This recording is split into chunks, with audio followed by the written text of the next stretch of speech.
I think I should be back again now, hopefully.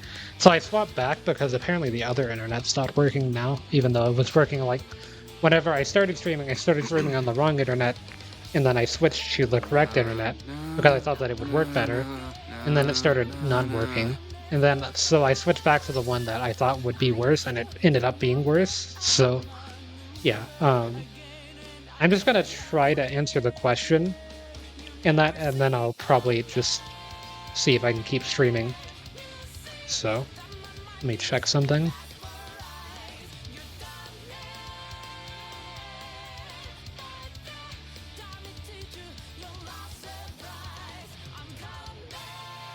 Okay, so to answer the question on if Silverwolf is like that good currently, I build Silverwolf as a sub DPS, although I definitely need more like crit stats on her. I haven't really farmed for her domain in quite a while.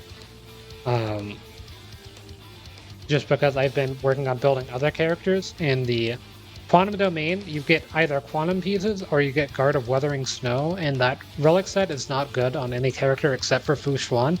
And because I don't have her, I'm not really going to be farming that domain unless I absolutely need to.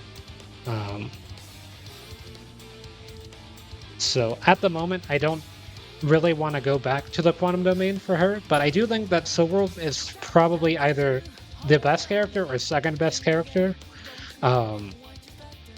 depending on the content. If there's more than one enemy that you have to deal with, like the current cycle of Memory of Chaos, then Silverwolf is probably the second best character in the game. But if you're only dealing with one enemy, then Silverwolf is probably the best character in the game for the support role.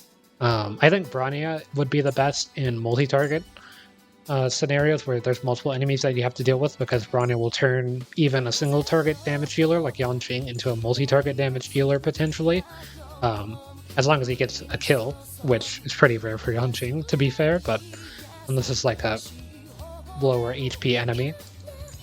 So you can use Bronya's turn order manipulation thing with her skill to be able to put back in Yanqing, and he'll be able to get attacked 2 times per turn, or even 4 times per turn if you have 150 speed on all of your characters, and then you get the permanent ult or permanent ult build going, where you're able to use her ult every turn to give your team 50 speed every turn. So then all of your team at 201 speed, so they can act 2 times per turn. So yeah, if you did that, then your Yanqing would be able to attack 4 times per turn, which would be fun, but at the moment, the main issue with Silverwolf is in multi-target scenarios, Silverwolf can't really spread out her debuffs on everyone. She can only really focus on one enemy. Okay, so we're back. So, Silverwolf. So yeah, just to like explain my thoughts on everything, I think Silverwolf's probably either the best character in the game in single target scenarios, but if you're dealing with more than one enemy, then Silverwolf is only the second best, as I think Bronya would instantly be the best there. And in single target, I think Bronya's probably the second best. So it's either Silverwolf or Bronya as the best character for any account. I think Bronya has more versatility just because Bronya is good in both single target and multi-target, whereas Silverwolf falls off by quite a bit in multi-target scenarios. Like if you're running against 5 enemies, if it's just like 3 enemies, then Silverwolf's not too bad. Like if you're just yeah, like Bronya fits even Kafka teams. I think Silverwolf also to an extent fits Kafka teams. If you're just running Kafka as like the crit Kafka build, then Silverwolf's fine there. But the main thing with Kafka is that you have the skill. Oh, that's not the skill. This is the skill, which deals damage to 1 target and then 2 targets. So the main target obviously takes the most damage, and so you'd probably want to debuff them with Silverwolf anyway. So in like 3 target scenarios, that's where I think Silverwolf is like fine. But Silverwolf is kind of like a worse version of Pela if you're dealing with like 5 enemies, as Yeah, Kafka's pretty fun because not only is she good in dot, but she's honestly like not even that bad in non-dot teams. But Silverwolf's ultimate is basically the same thing as Pela's ultimate. It just does more damage in a single target for Silverwolf, but with Pela, it's it deals 100% base chance to inflict exposed on all enemies, which reduces their defense by whatever percent for 2 turns. And that hits all 5 enemies, or all 3 enemies, all 2 enemies, all 1 enemy. Whereas with Silverwolf, you're only dealing that damage to 1 enemy. But you do get, I think, more defense shred, and it's also 3 turns instead of just 2. But yeah, I do think Silverwolf's definitely worth it on the run banner. Like, it will depend on what the other character that's running alongside Silverwolf, or before or after Silverwolf, for sure. But at the moment, like, unless they come out with a character that comes out like right before Silverwolf's rerun banner that is better than Silverwolf, then I think that Silverwolf would be a better character to pull. Like, I might even go for like Eidolons on Silverwolf. Although the main Eidolon that you would want on Silverwolf is like probably the E6, honestly, or like E3 or 5 would be fine on Silverwolf, but it seems like the other ones are like okay. But yeah, like Mono Fire, like you just get to enable the mono-type teams archetype with Silverwolf. Like Mono Quantum is the big deal right now with Fu Xuan, Lynx, Silverwolf, and then either Chinchwei or Sela for the damage healer, because you're able to get 100% quantum weakness on enemies. But there's kind of like 2 sides to quantum as to why it's really strong. So with Silverwolf, you have the skill Allow Changes, which has an 85% base chance to add 1 weakness of an unfilled character's type to the target enemy.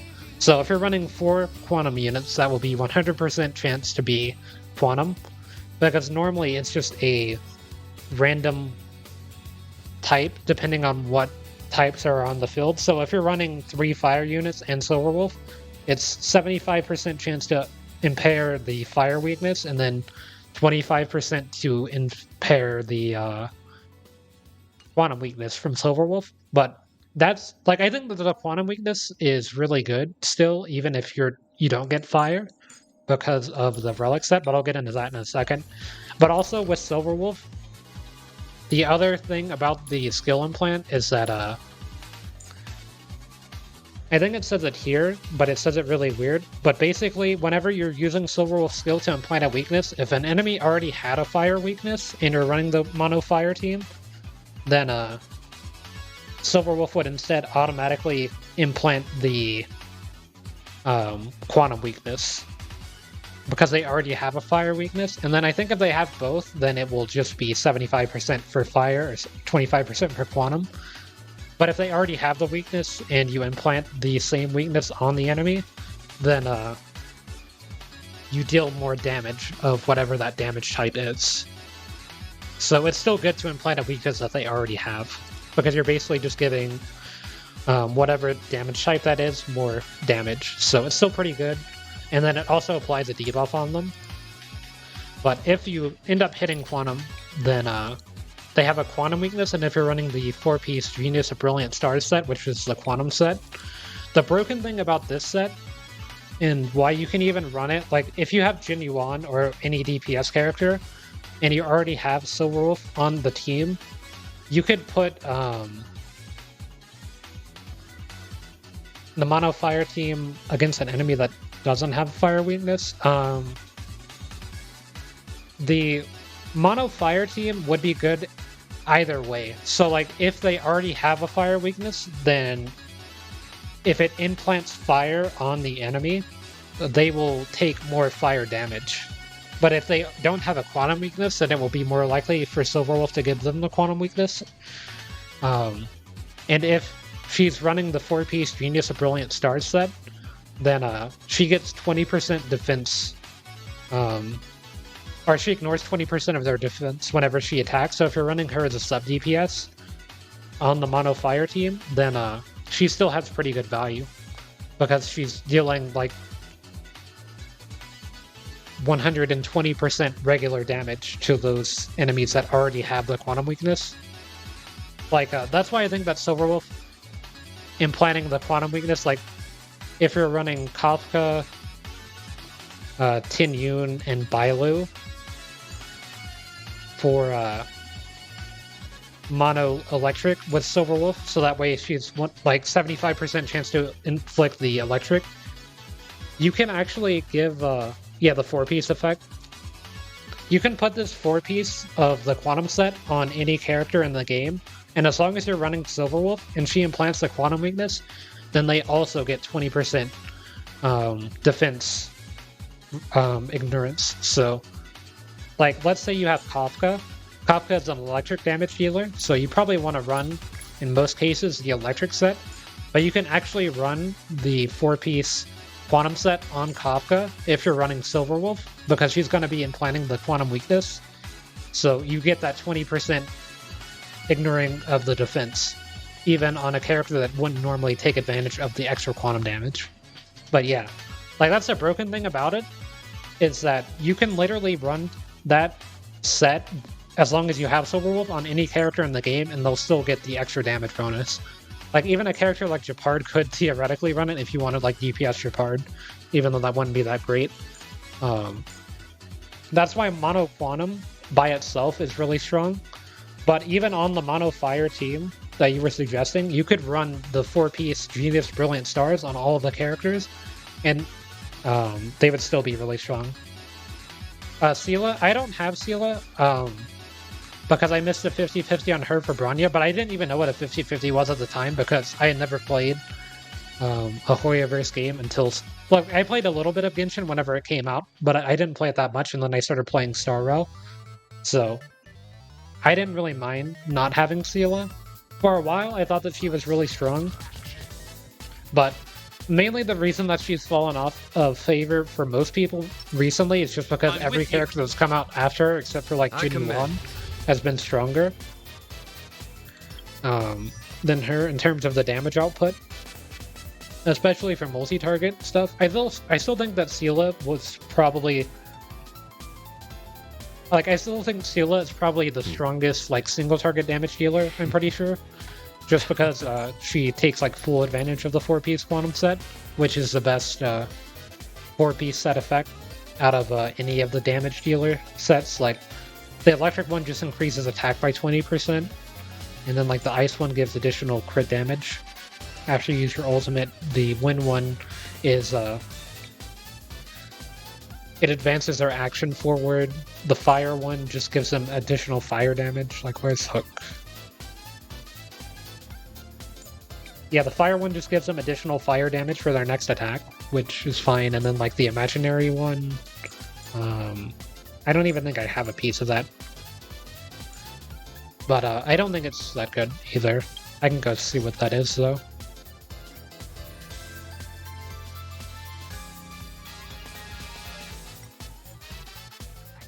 When attacking debuffed enemies, Warrior's crit rate increases by 10%, crit damage 20% against imprisoned. So yeah, that's like fine as well. But yeah, the 4-piece Quantum set is just like a better version.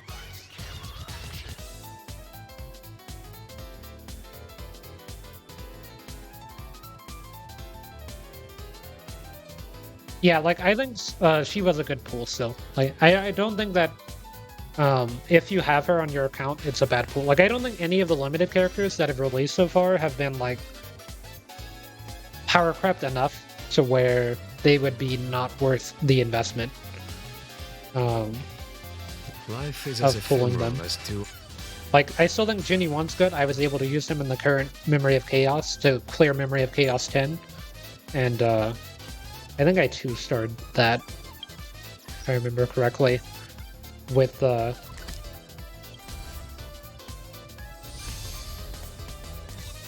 like let me go. Yeah, I started playing at the end of Sela's banner Well, I didn't play when the game first came out. Yeah, I cleared Memory Chaos 10 with 2 stars. Like, Jin Yuan on this side is really good. He deals with these enemies really easily, and then obviously Lightning weakness here. So, yeah, and then for this side I used Kafka Sampo team to get rid of the swords and everything, but even Jin Yuan on that side's fine, because he does AoE damage. But yeah, in terms of like if you should pull for Sela or Silverwolf, I do think Silverwolf's probably better because I think that pulling for characters, if you're not planning on getting like every character in the game, it's generally going to be better to get whatever DPS character you like the playstyle of. So if you like Sela's playstyle more than any other DPS in the game right now, then you should pull for her. But if you don't really like, if you're good with having like Kafka and having her playstyle, and you just want a more versatile character, then Silverwolf will be there for that role.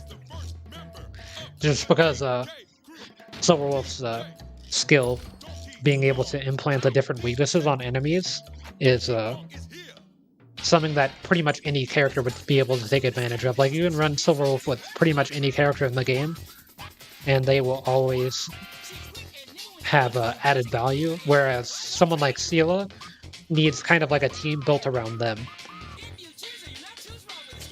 A DPS for every element? Yeah, with Silverwolf, you technically don't even, like, need that. Just because Silverwolf can change the weaknesses, but if you're not even playing around changing weaknesses or whatever, then, yeah, like, having a DPS for every element's still probably, like, a pretty good idea and stuff. Yeah, Silverwolf breaks that.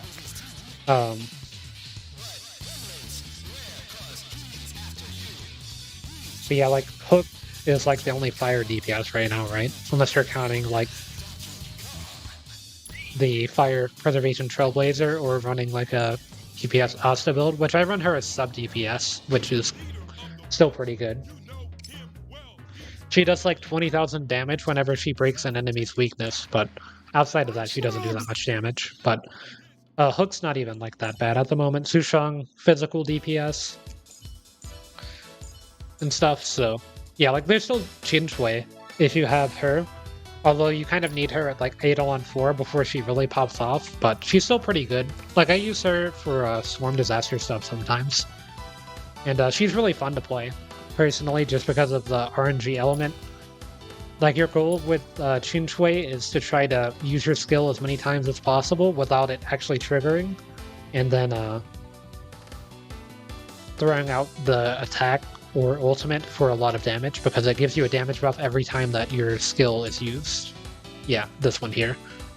You get 10% extra damage every time you use the skill without it being the basic attack that's enhanced.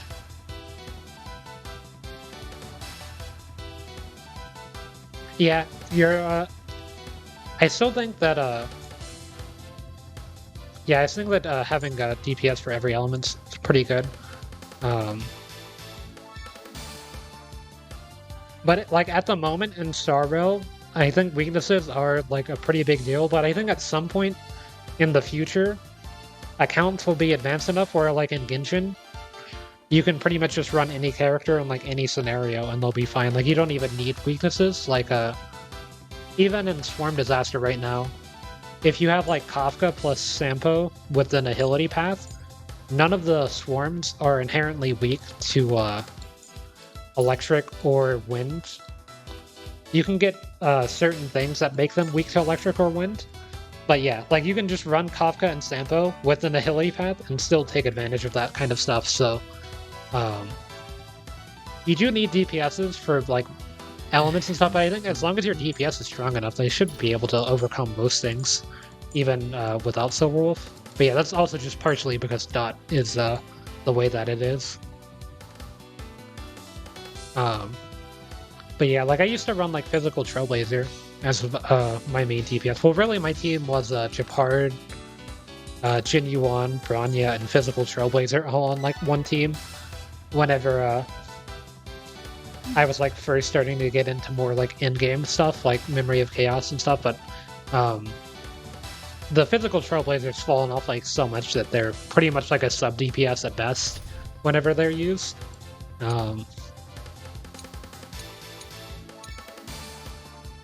But yeah, for like team building with Silverwolf, you can just pretty much run. Yeah, there are certain characters that take advantage of weakness breaks more and stuff. I think that you don't necessarily need your DPS to be the one that's breaking their weaknesses, unless it's a character like Sushong. Or Sushong doesn't even need to break them, she just takes advantage of the fact that their weaknesses are broken. But like, as long as you have a fire weak enemy on the team, or as your opponent, then you can still run Asta. And even if you're running someone like Kafka or even like Jin Yuan, then as long as Asta's still getting breaks, then you're good. But yeah, Kafka's definitely a character that ignores the enemy like weaknesses a bit more than some other characters. Whereas characters like Yanqing, I guess it's more of like a path thing as well. As it seems like characters of the hunt path rely more on strong breaks and stuff in general, because I think Seela has a lot of synergy with having high break effect and stuff. Because with Seela, your goal is to one-shot whatever enemy you're up against, so that way she's able to get an extra turn. So you kind of need to make sure that you have the break effect stuff. But yeah, like with Kafka, and even like Sampo and Luca to an extent, they don't really care about the weaknesses as much. Because they're still able to apply their dots as long as they have effective hit rate high enough. And Kafka's a character that will only get better if there's ever a 5-star character that does dot damage. Like if there's a 5-star version of Sampo that comes out that applies the dot damage, then Kafka just instantly becomes like a significantly better character. Because Kafka's only really limited right now, at least the damage over time version of Kafka, by the fact that both of the more damage over time characters, and even to a lesser extent characters like Hook and Serval, are also a little bit dot, or they can be built around having dot effect stuff. They're all 4-star characters, so their damage output's not that good, and also, yeah, it's not even a buff to her directly, it's just a buff to the archetype. But she's like the best in slot, second slot in a dot team. Although at the moment she's like the main slot in the dot team just because the other slots are 4-star characters. But yeah, characters like Hook and Serval are interesting with dot teams, but they don't even necessarily need to be played, or they're like better in other teams, but they could also be played as dot because Silverwolf and I believe Himiko have a fire dot that scales off of their attack. Because normally the fire damage over time effect is the weakness, but whenever they're breaking an enemy's weakness bar, they deal more weakness bar damage, but they do less dot damage and stuff. Himiko is like the most misunderstood, or like one of the more misunderstood DPS. I think she's kind of like Jin Yuan, where as long as you get like a support like Yukong or Bronya or whatever, you just give them a strong support, then they'll do whatever you need them to do. Like, I saw the video of, I think it was like Mr. Pokey was the YouTuber's name. There was like a tournament of Honkai Star Rail content creators where they took some of their characters into Memory of Chaos. And what you would do is you would have like a list of every character in the game, and one side, you would have 2 players per team. There would be a list of all the characters. One team would ban one character, then the other team would get to pick 2 characters, then the other team get to pick 2 characters and stuff until they had like a full team for Memory of Chaos, and their goal was to try to clear Memory of Chaos as fast as possible. But yeah, it's like a PvP in Sorrow, kind of, which is pretty fun. So what Mr. Pokey did was he made like a Himiko team with no healer, because what happened was they banned Natasha and then instantly picked, like, or they banned Luocha, I think. And then Mr. Poke's team picked Natasha, I think, as like their first character. And they got like Himiko, Asta, Yukong, and Bronya or something like that for their team. And they were just able to build like a hyper carry Himiko team, and that was able to 1 cycle or 0 cycle Memory of Chaos. So yeah, like as long as you have a strong enough team of support characters around Himiko, then she's going to be able to clear enemies as quickly as you need. And she's really broken in the overworld still, so there's always that aspect of her. Like, same thing with Herta. Like, you can still build them a little bit and just have them go into the overworld and clear out any mobs that you need. Like the XP domain in particular, or not domain, but Calyx. This Calyx here, I think, is the one that gives you the bats. Yeah, this one. Himiko and Herta just body this one. Yeah, I used Herta in my Memory of Chaos 9 clear. Let me see if I can pull up this YouTube channel really quickly before I talk about them. Herta MOC. Is it this guy? Yeah, I think it's Umoji. I'll post their... if you really want to see interesting stuff with Herta, then you should check out this channel. I'm pretty sure it's this one.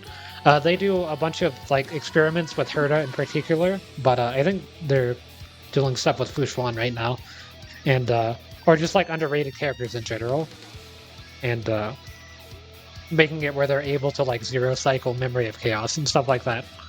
Just with characters that are generally considered really weak, which is always a fun thing to see.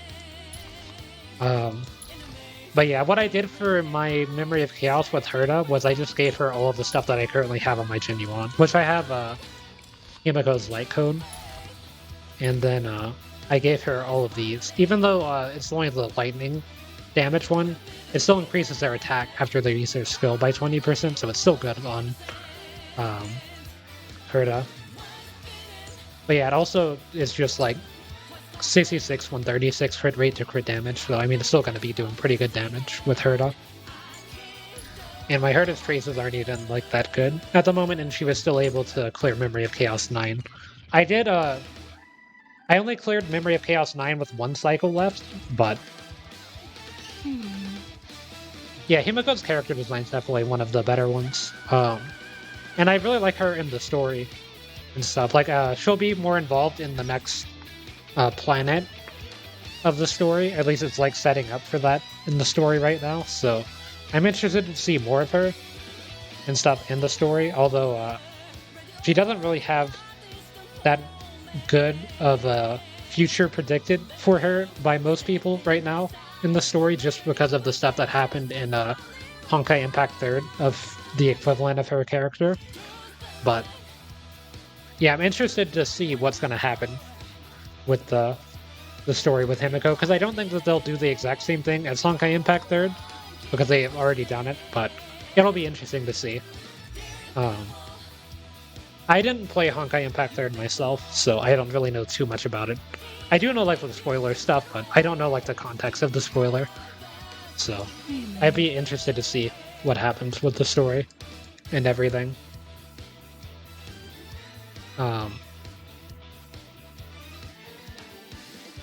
But yeah, the only characters right now that I would say are not really worth building still are characters like Arlen. Arlen does have like a really niche use as like being just the fact that he's skill point neutral, but there's currently not really a character in the game that is a strong enough pair with Arlen for him to be too useful. Like, you could technically have Japard or like March, especially at like Adel and 6 whenever she gets the heal. But yeah, like Blade is just like a better version of him, because Blade has healing and stuff. But the main issue with Arlen is that I believe his damage is based off of his HP being lower, right?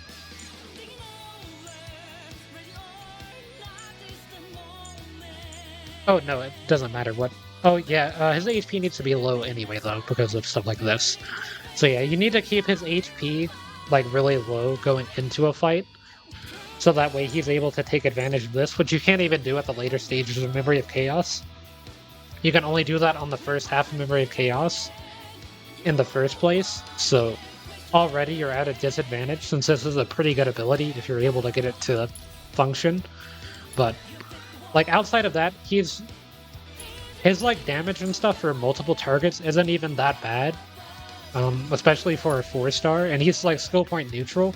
But there's just like so many other Electro characters that are able to like even just a character like Serval, who's like one of the weaker Electro characters, is still a significantly better version. The high risk, high reward doesn't seem a thing. Yeah, it's not even really like a high risk, high reward play style. It's like you're trading skill points for HP. Like instead of having your skill cost a skill point, he instead loses his HP. So there's not even like your risk is the fact that or it's like not a risk if you're playing like someone like Locha with him, where you're going to be able to get those panic kills and stuff. It's just like it's not that good of an exchange anyways, because you might as well just lose a skill point and have because you're already building him as a DPS, you're already building around the fact that he's going to be using a lot of skill points.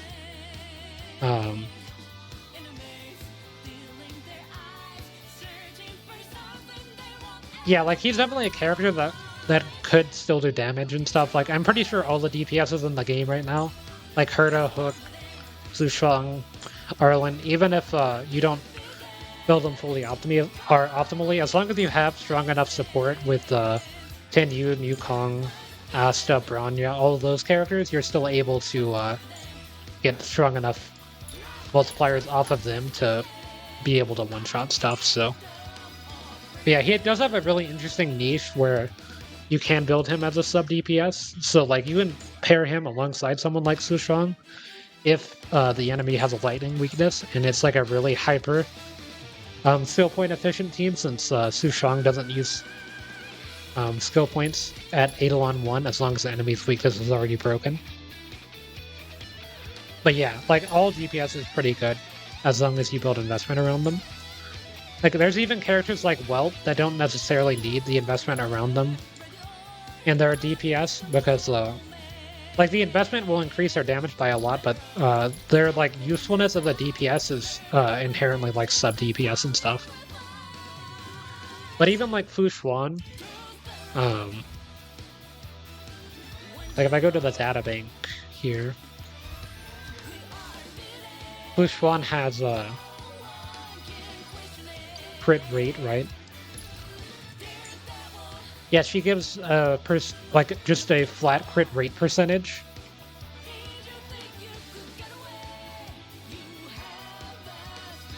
Yeah, Bronya is really good with Sushang. Just being able, like pretty much any single target damage is just going to need Bronya to function at the moment because a lot of characters have a really high HP. So you always need to have that extra turn to get another attack in.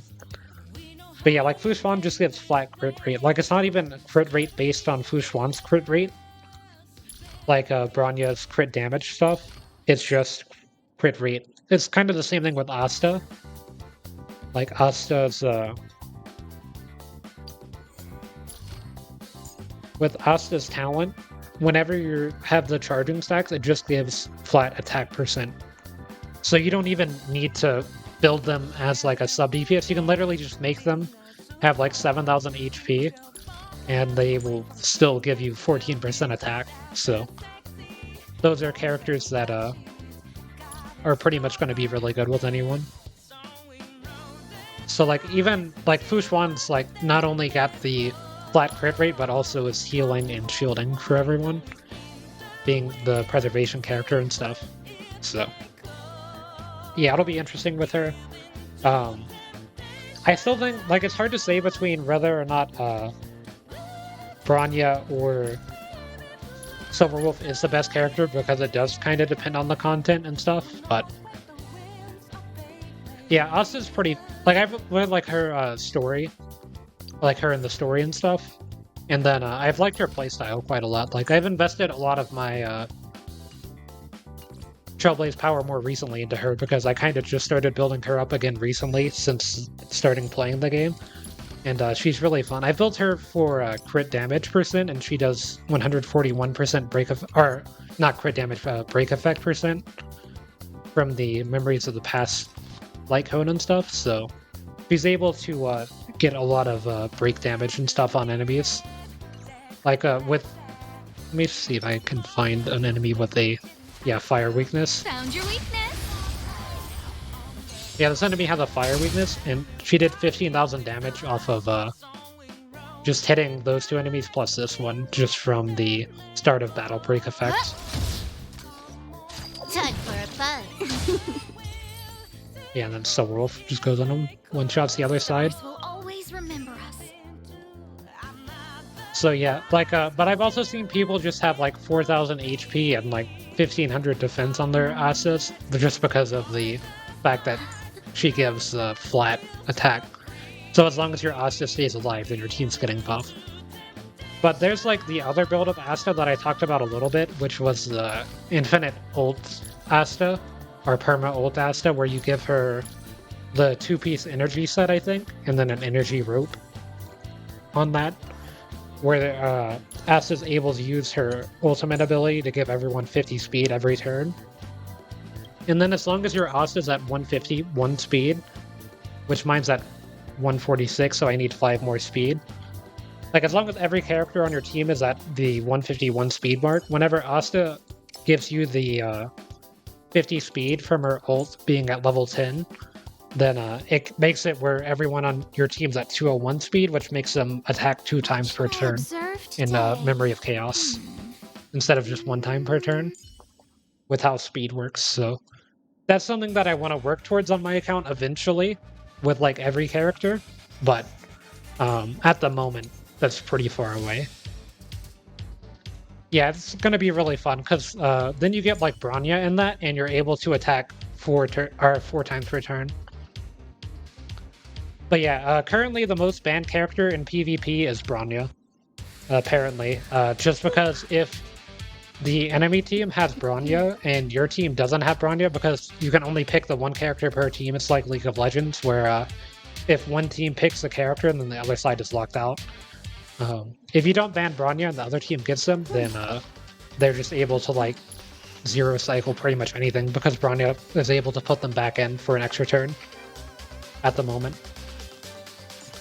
So yeah, it's kind of interesting. But there was the strat that was in the Mr. Poke game where he used the Himiko was what they did was they banned all of the healers, so that way they would be the only one to get the healer as a, or they would like force them to pick a healer or whatever, and then or it was something where the enemy team, for Mr. Poke's point of view, the enemy team was able to get access to the only healer that was available at the time, so it forced them to either use a shielder like Japard, or just to focus on hypercarry, which I did with Himiko, and were able to like zero cycle stuff with Himiko for certain parts of it. And anything they didn't zero cycle, they like 2 or 3 cycled with Himiko for the later stages and stuff. So it was a pretty interesting event to watch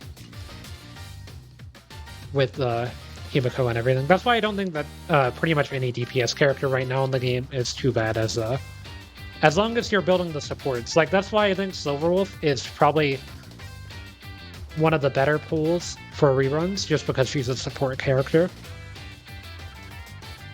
As long as you're building support characters, then as soon as you want to start building DPS characters, you're already going to have a team that can allow you to experiment with them faster than if you're just building DPS characters and then slowly building the supports around them. So, like, after I finish building my Natasha back to playable, I'm going to be building Welt, because he's kind of a support, although You do build him more as a DPS, but his imprisoned stuff makes it where enemies are really slow. So you can basically make it where enemies don't get to attack you as a... The really broken thing about Welt, I can kind of show it off on stream, so let me go to Memory of Chaos for it.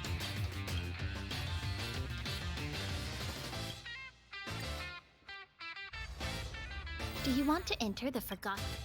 Yeah, like all the 4 teams are important. So let me go to just like an early stage of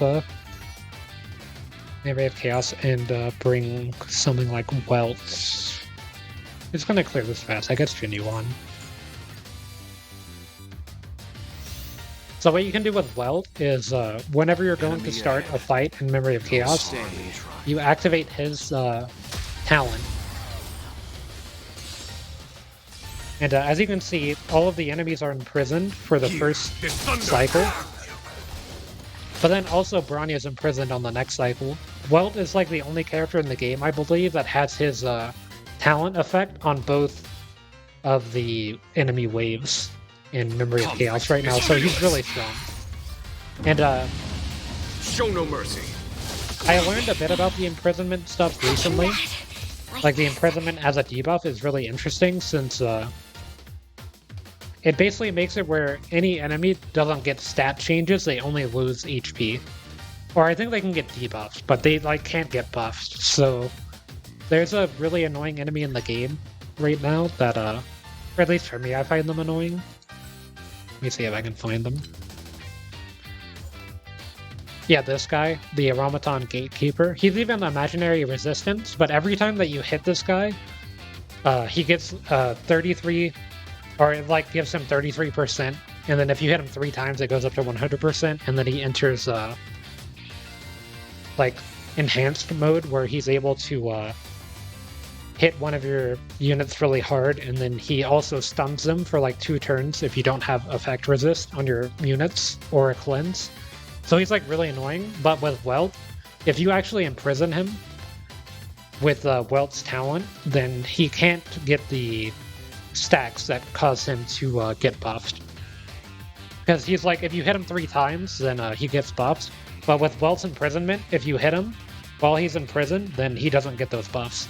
Same thing for if they're frozen, but even though he doesn't have freeze resist, there's a lot of enemies in the game that have freeze resist, like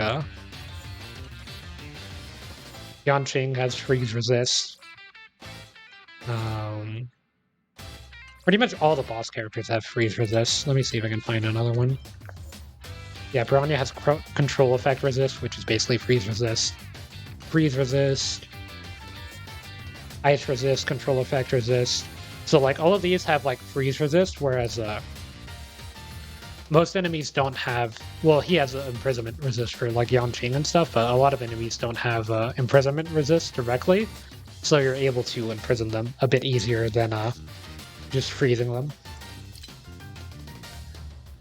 But yeah, I feel like because a lot of the enemies were from Belobog, and it's like a cold place, they would normally have freeze resist, so that's why ice characters in the game right now are kind of weak in general, and why Herda and Yanqing aren't really that good in the actual meta. Like, they're pretty fine in certain scenarios, but for like overall boss meta and stuff, just because a lot of enemies have ice resist and frozen resist, they kind of get screwed over by that, because a lot of the enemies are from Belobog or just like Yanqing, who's just going to have ice resist because he's an ice character whenever he's playable. But yeah, they're going to have their moment eventually whenever characters are less resistant to ice. And they keep giving Pela reruns. Like, this is her 3rd banner that she's been on. But the good thing about Pela is that she actually does give ice penetration. Yeah, she reduces the enemy's ice resistance by 12% every time that she uses her skill for 2 turns. So as long as you're running Pela on your ice teams, then you're still going to be able to do pretty good ice damage. So eventually they'll be pretty good, even without Pela. But for the moment, they kind of need Pela for more help.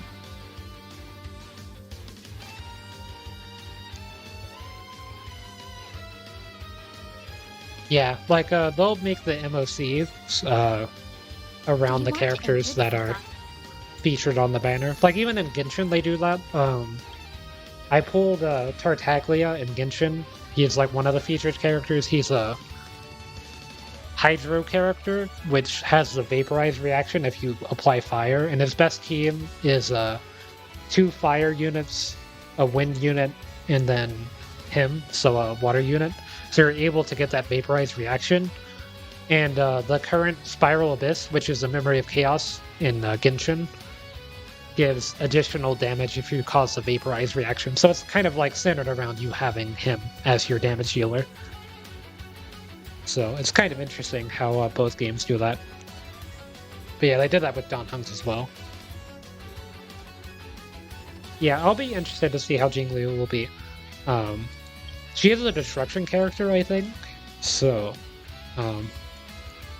that's interesting. Well, like, whenever the game came out and stuff, I thought destruction characters were always going to be, like, the worst one. By far. Just because they're kind of in the middle ground of Hunt and Erudition, where they don't specialize in single target and they don't specialize in multi-target, but they've ended up being better multi-target damage dealers than most of the Erudition characters in terms of like their actual like percentages and stuff, and just having like better talents and better personal effects, like Blade being able to deal additional damage based on his HP being reduced has made it where the Erudition pass just being more effective at multi-target stuff is a bit worse. Yeah, I don't really have anything for her. I'd probably just give her my Yanqing relics since they're still pretty good. Like, I need a better chest piece for her, like probably like a crit rate or crit damage piece, depending on if I get the crit rate stat up. The thing with Yanqing is that his ultimate gives him extra crit rate and crit damage, as long as you have a skill.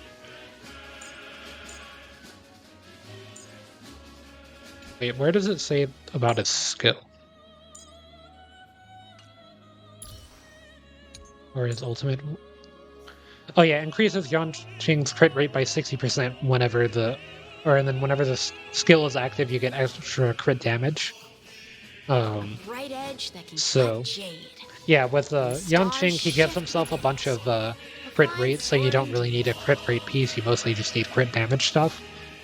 But I think you need like 20% crit rate for him to have 100% crit rate whenever the skill, or whenever the ultimate is at the highest level. But for Jingliu, she would probably benefit more from having like a crit rate or crit damage chest piece.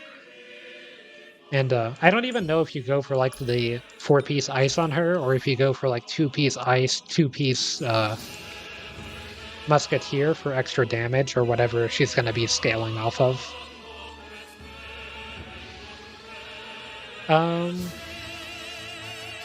After Jingliu is Topaz, who is on the IPC. Or I believe she's on the IPC ship or whatever. Just because there's that one light cone. I don't actually have the light cone myself. Yeah, this one trended the Universal Market. I'm pretty sure she's like related to the IPC stuff. So yeah. I don't know if she'll be. I'm guessing she'll be in the story of whatever place is next, but I don't even think that the next patch necessarily is going to be the next world that we're going to. Like, I wouldn't mind if it is, but I think that the next patch will be like an event style thing, or like a kind of like the chasm in Genshin, where it was still in Liyue, but it's like its own area. Like, I think that we'll probably like go to wherever the IPC is or something, maybe.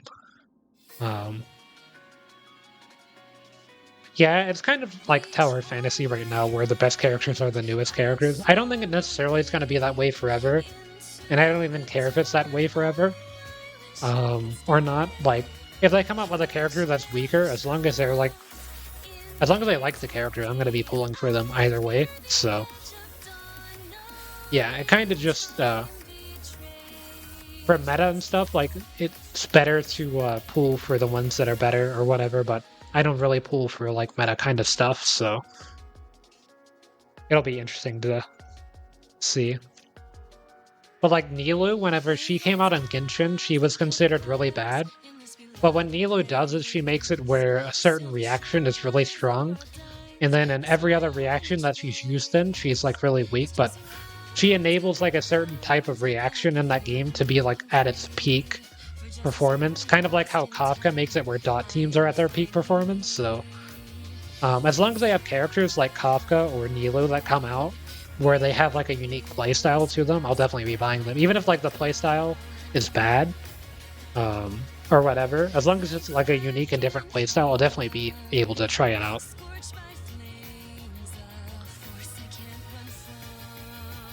Yeah, Star Rail, whenever it launched, the Sela banner was the highest grossing like character banner for a gacha game to ever come out.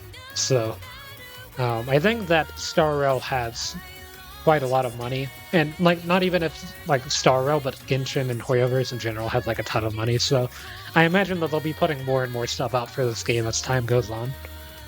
And this is like a turn-based game, so I imagine that it's a lot easier to do cooler stuff with turn-based mechanics and stuff, just because like turn-based is all more about like planning your moves and strategies and combinations and stuff like that, whereas with Genshin it's a lot more of a reaction and real-time strategy stuff because you're moving characters and like you can't really account for every single frame of stuff in Genshin, whereas with Star Rail you can account for every single turn that you're making in the teams and their interactions and stuff, which is what I like about this game. And turn-based games in general, because I've always liked turn-based JRPGs. That was why I started playing this game, so.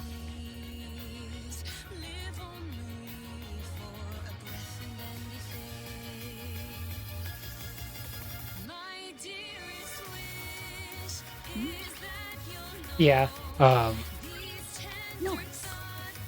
it'll be interesting. Like, I think that eventually there will be characters like Dea that come out and have, or not Dea, like Tainari, where he had like a banner whenever he was announced and stuff, but he was eventually moved to the standard banner. Or they're saying that's going to be what the new girl from the Fontaine story quest that was the Geo character, I forget her name off the top of my head right now, but I've heard that she's going to be on the standard banner too. But I feel like they'll probably do that in Star Rail eventually, where they come out with a character that will be later added to the list of 5-star characters in the standard one. Even though I don't think it will affect this one. Like, I think this one's like set in stone. The free 5-star that you get at 300 pools, I think will be always one of these 5 stars, whereas the new 5 stars as they add later on will have like a banner where they're the featured character and then eventually move to the standard banner at the end of that. Yeah, I've done a few pools at the standard. Yeah, only 20 to go. And stuff. I've built pretty much all my characters to level 70. At least, so I've been able to get every ticket from all of the characters and stuff right now, so that, and I also got a few tickets from the Herta store a while ago, although I've stopped doing that in favor of getting more of the light cones. For me, it's either gonna be one of the characters that I don't have. So there's like an argument that it could be E1 on Welts, just because his E1 is really strong. It just like enhances potential as a DPS character. Like, as long as an Eidolon makes it where your character has a unique playstyle, like Fu Xuan 6 Eidolon makes it where she's like a DPS character. So I would always think that that would be worth it if you're willing to like go for that kind of a thing. So with Welt, his Eidolon 1 makes it where he's like even stronger as a DPS character. But you could also just go for like the 2 characters that I don't have, Clara or Himiko. I have Himiko's yeah, I have everyone except for Himiko and Clara. I have Himiko's weapon, and I like Himiko as a character.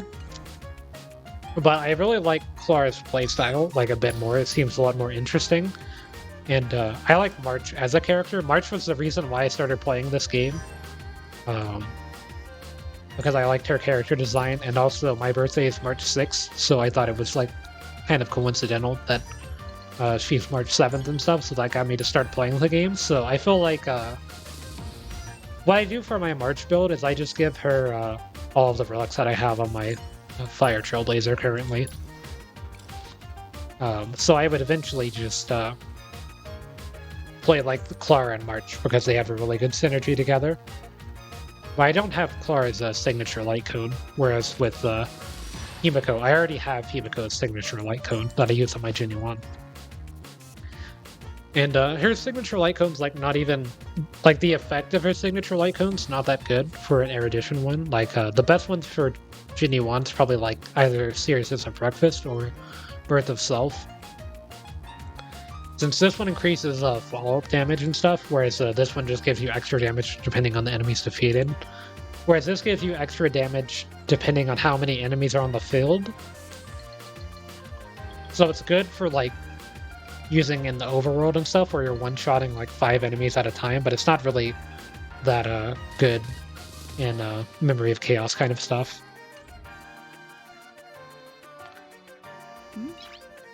Yeah, my March is level 80 and stuff. And Clara's like really good and also pretty fun to play. Nice. In the meta right now, apparently. Like, she's been one of the characters from the standard banners that's gone up over time for some reason on tier lists and stuff. So I would definitely be like, I don't really play for meta and stuff. I do like Clara's playstyle more than Himiko's a bit. I like Himiko's design more than Clara's because Clara doesn't really look like a character that would be from Belobog. As she's like wearing a jacket and stuff, but I imagine that without shoes she would be like really cold all the time and stuff. Whereas I think Himiko's like one of the coolest design characters in the game by far. And everything, so I would definitely like if I was pulling for designs, I would definitely pull for Himiko more, but for like playstyle and stuff, I really like Clara's counter-based playstyle. And I do have a little bit of physical DPS relics from my time as a physical Trailblazer main. I mostly use them on my Luca, though. I equip this and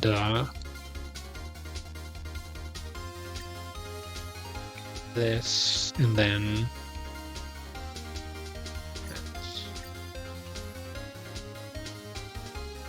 yeah, playstyle for Clara and then visual for Himiko is kind of my take on it.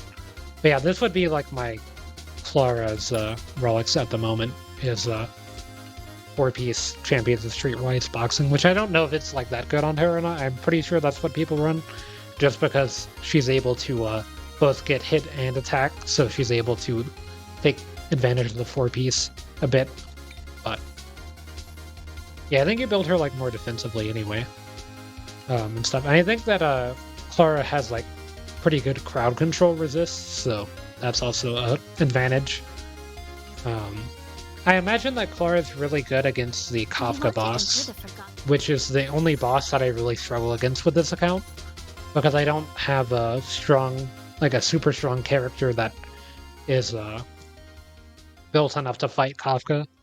Like with my level or stage 9 clear, I just used Kafka plus, or no, I think I used Jinyuan, or not Jinyuan, Yanqing for the Kafka side, just because I didn't, or no, that might have been where I used Herta actually. Yeah, because Herta was able to hit this guy and his summons against that, so.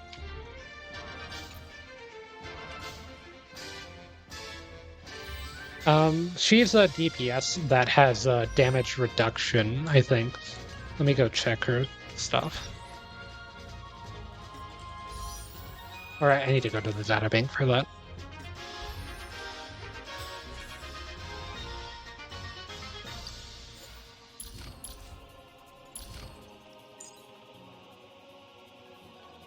Yeah, she reduces the damage that she takes by 10% whenever you use her talent, which is triggered by the skill. And stuff. So whenever Clara gets hit, then Sfar will come out and shoot a laser against whatever enemy hit her, and she takes reduced damage. And then the ultimate makes it where she takes an extra percentage of reduced damage, and this the damage reduction from the ultimate scales on the ultimate's level, so it's not just 15%. But even with just the skill on level 1 ultimate, she takes 25% reduced damage, so you don't really need defensive main stat pieces.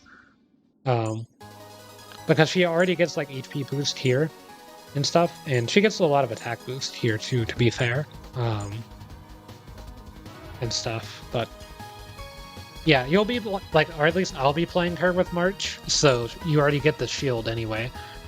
And then she has, yeah, crowd control debuff resistance, which is pretty massive, and then also just a 35% chance to remove debuffs from this. So overall, she doesn't really take that much like dot damage or like get stunned too much, which is also good. But yeah, March has cleanse on her skill anyway, so that doesn't necessarily matter. Right? Yeah, her skill removes 1 debuff from an ally anyway, so if you use that on Clara, like that's why you don't really need if you're running March and Clara together, you don't really need defensive main stats. You can run offensive main stats and still have like you can build her as a traditional DPS and then just have March shield on her, because March's shields are thicker than Japard's shields, but you can only put them on like one person at a time. Yeah, I don't think I have, let me see. I go to 7TV. I don't know if I have any Clara emotes from 7TV. I have to sign in to Twitch. Okay, there it goes.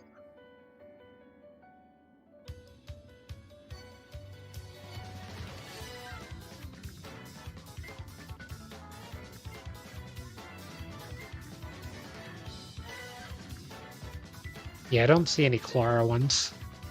But yeah, I've gotten emotes for like characters that I have and stuff of their ultimate animations and stuff, so I'd probably get the Sfar one once I get like Sfar and Clara once I get her stuff. But like if I type this in chat, then it should show up on screen with the Bronya ultimate animation and stuff. So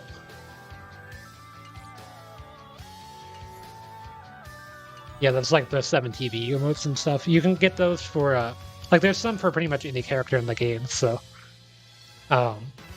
whenever I pull for like a new character and stuff, I try to find their emotes on 7TV to add them in.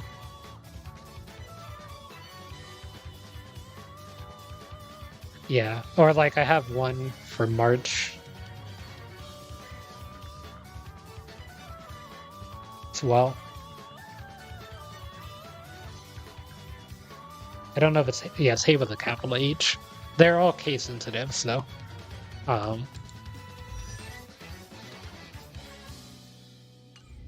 yeah, I think that March is pretty fun. Not only just with Clara, but just kind of in general. Like I've kind of built March's just standard defense one. Oh yeah, I think I have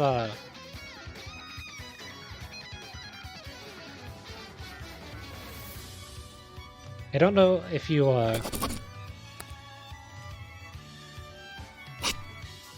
me see if I can find my other March ones, because I have a few of the March just emotes from the game. Oh yeah, it's like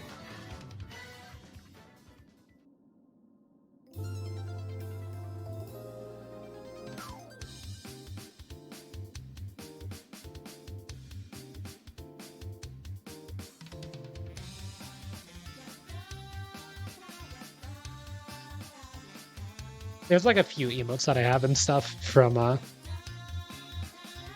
have a few of the Genshin ones too from my Genshin 5-star characters and stuff, but um there's some fun emotes on there. Or did I do quarter? Oh, it's this one. There it is.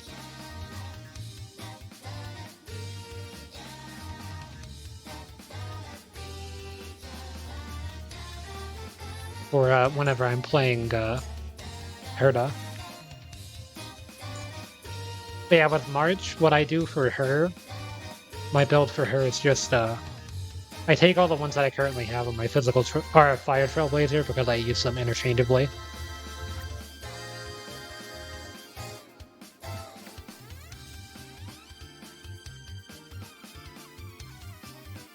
Yeah, the Kuru is what it's like Kuru or Kurin for Herda's Japanese VA is what they say there, and then people just have memed that. Although she says like time to twirl in the English dub instead.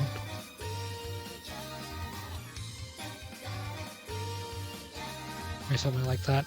Let's see where the other... Oh, it's a 4-star one for this.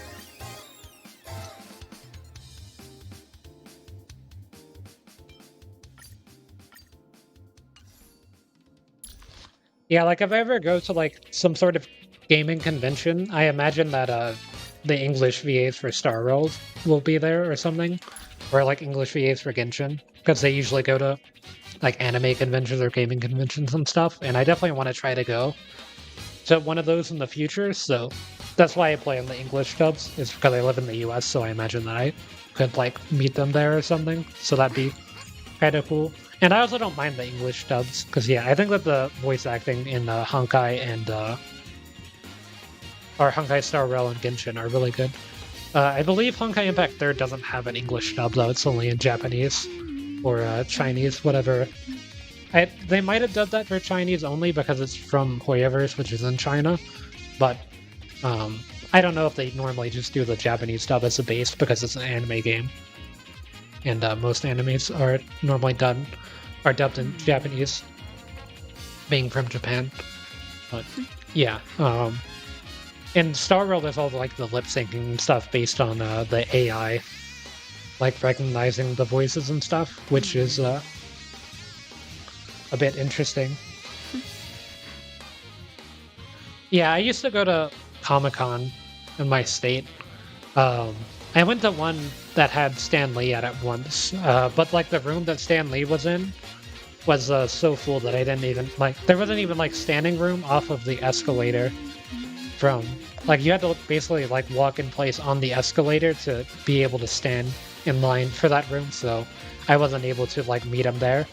But yeah, like that was like 10 plus years ago maybe, so I haven't really been to Comic-Con or anything in a long time. I definitely want to like go to one in the future again and stuff because that was pretty fun. I don't really do like cosplays or anything like that, but I really like just walking around and seeing cool stuff there.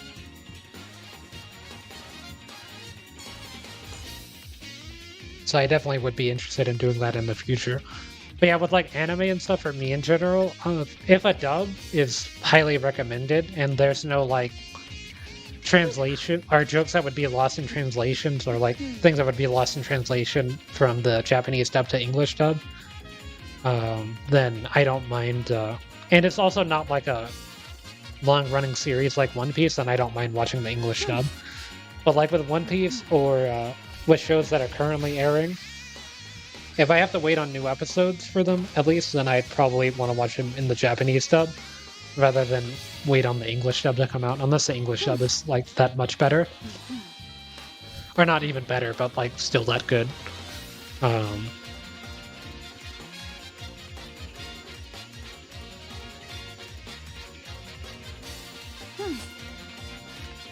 Yeah.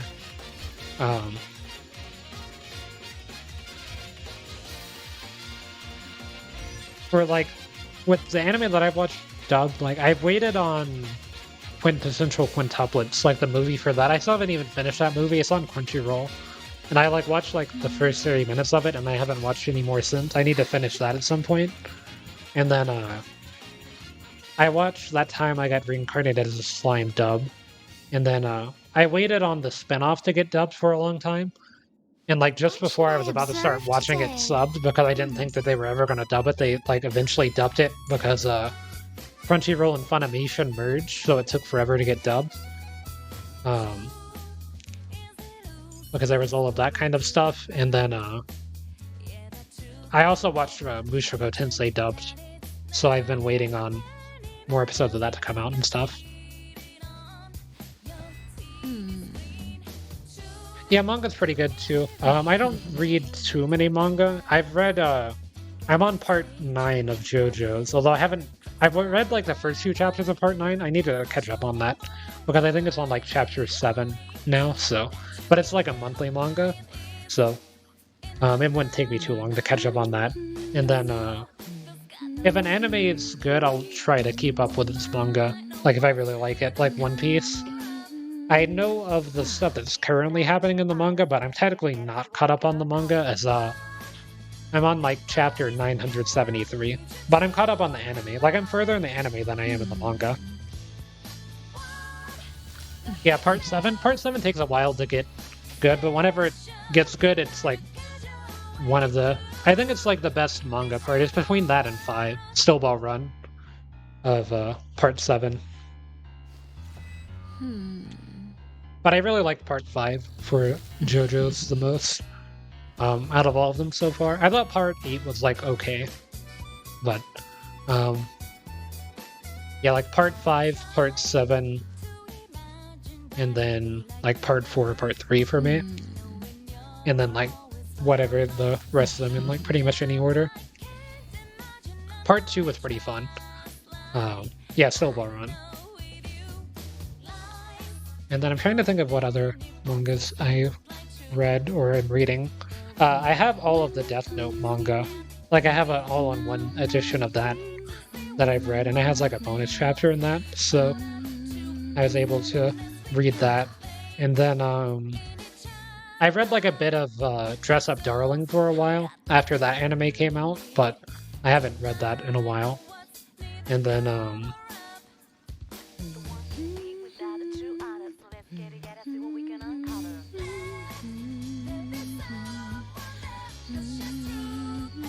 trying to think. I've tried to get it, or I've read like a little bit of Spy Family whenever that anime was coming out, but I like reading manga from the beginning and then like catching up to where the anime is rather than just skipping to where the anime left off. So sometimes I don't finish reading the manga if I think that the anime is already doing like a good enough job of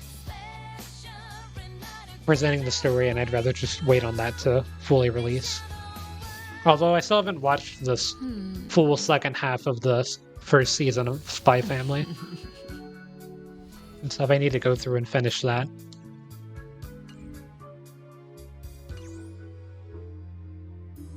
Yeah, I'm gonna go and probably do these form. Oh wait, I've still got CT6 Trailblaze Power. I can go farm something in the background.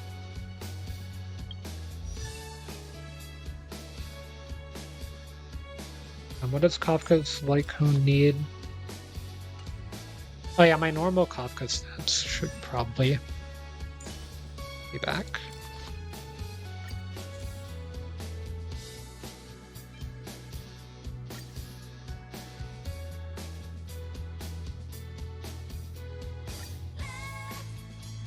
Yeah, I definitely like reading manga more than stuff like light novels. Like I can never really get into traditional book reading that much. Like I read Lord of the Rings like a little bit. Like I read like the first book to almost the end, but I still like reading manga a bit more than traditional books or even like comic books. Like I used to read a lot more of Marvel comics and stuff, but I haven't read those in a long time.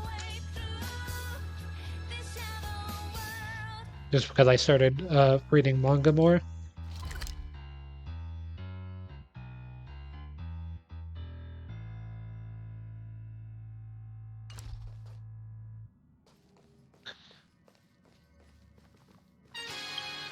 Yeah, I watch a mix of anime. Like, usually for like anime that aren't currently airing, I try to look at ones that are highly reviewed or I see in memes a lot, and I'll go through and watch them. What should I observe Um, today?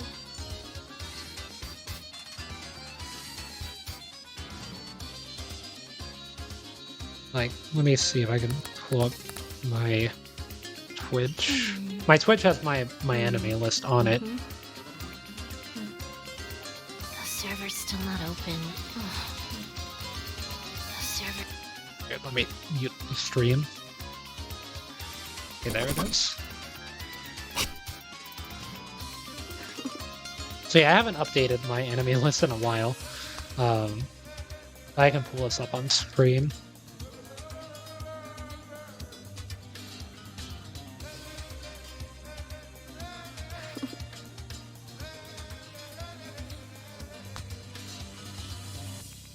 Yeah, let me go ahead and claim this.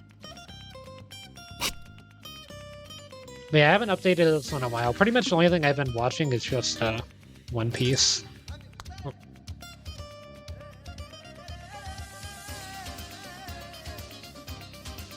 Oh yeah, I need to log in for a second. Been so long since I've been on here that it logged me out. So let me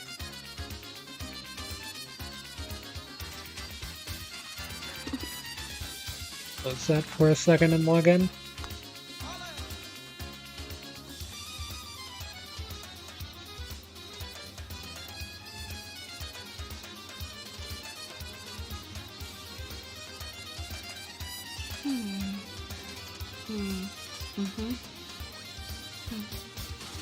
The server's still Okay, not so open. there's that, and then I just change it to this. Okay, so that's on the right thing. I just need to actually open the window. There it goes. Oh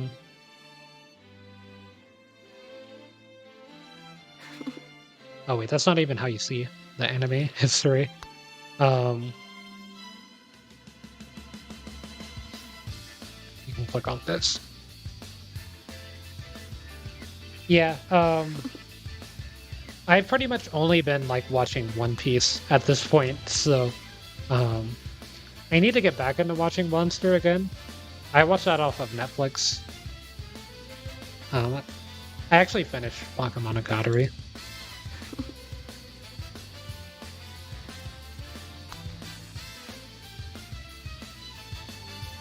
I think there's like an 8. No, it's probably a 9.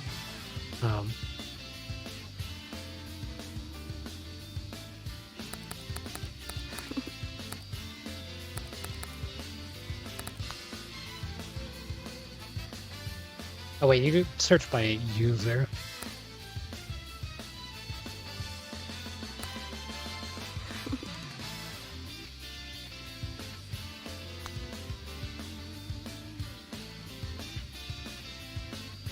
So yeah, we have 27% or 30 shared, and then 4 shared manga. So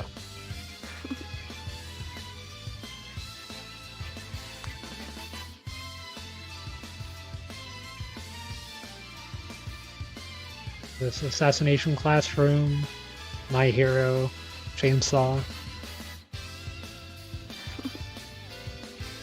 So yeah, there's a few same shows.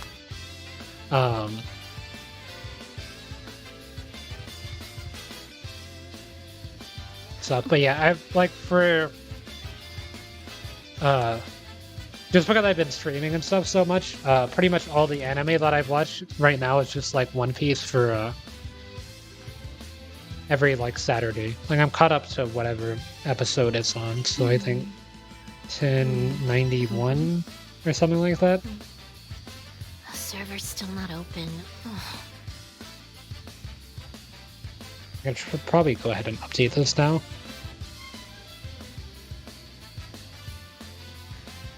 Every time that the latest episode, oh, it's 1076. Every time that the new episode of One Piece comes out, 1091, I think it's the manga.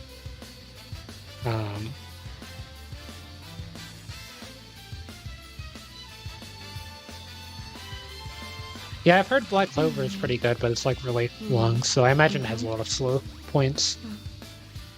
The server's still not open. Ugh. Yeah, I think Goblin Slayer 2 will be pretty good. I've read a bit of the Goblin Slayer Year 1 manga. I haven't read that in a while, though.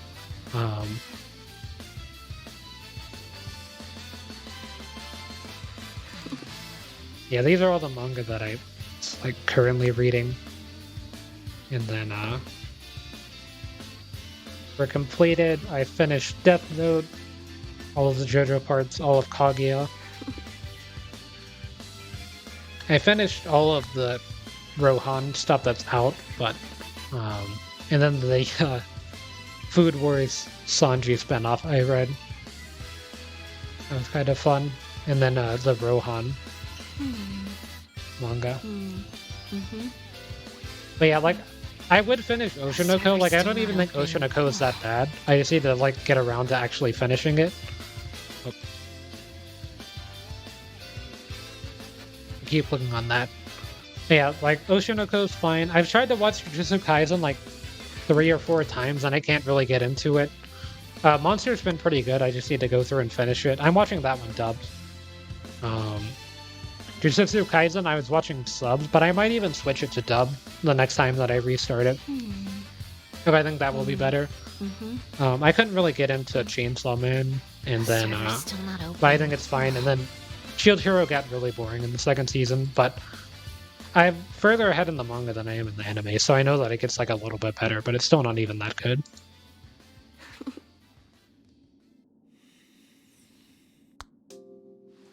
Oh yeah, I definitely might check it out off stream and stuff. Because I do want to get into more manga and stuff. Just because I usually only want or read manga if there's like an anime either coming out for it or that's already released. But I definitely would like to be more on the manga side of or like animes that is getting a manga in the future, or a manga that's getting an anime in the future kind of thing. Because that happened to me with Oshinoko. Like that was a manga that I read before the anime was announced and stuff. But it was pretty obvious that that was going to get an anime eventually. Just because it was created by the guy who was or who wrote Kaguya-sama, so and that has like a hugely popular anime and stuff, so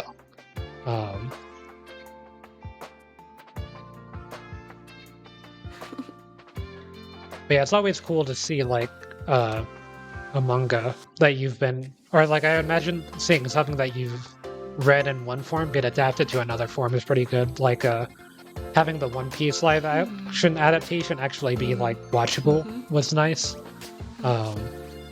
Server's still not open. At least compared to the Cowboy Bebop one. So yeah, there's always that kind of thing too.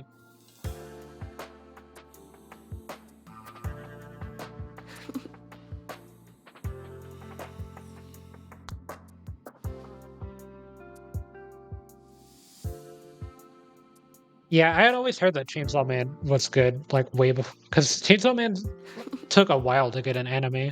Because I think it's already, I don't think it's over, but didn't it have like a reboot or something, or like maybe like the main story finished, but it had like a Naruto Shippuden thing happen to it, where it's like still continuing, or like Dragon Ball versus Dragon Ball Z thing with Chainsaw Man. Server's still not open. Ugh. And then I guess this current Chainsaw Man anime is based on like the original manga. Oh, not really? Oh, I might be thinking of something else. Oh, just new characters? Okay. But yeah, I was watching an Alpha Rad clip of, I guess he visited Japan recently or something. He had said Chainsaw Man wasn't really as popular in Japan and stuff as like Jujutsu Kaisen or like Attack on Titan, which is pretty big in the US and stuff. So I found that to be interesting.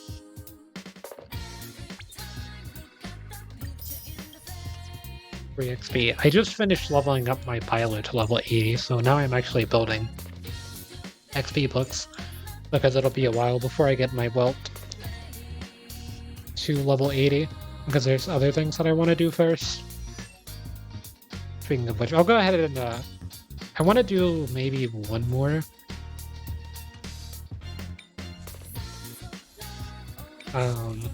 Have Survive Wandering Clouds Relic run. Just because I didn't get any HP percent substats on that. For this. And then this is HP, it's not outgoing healing.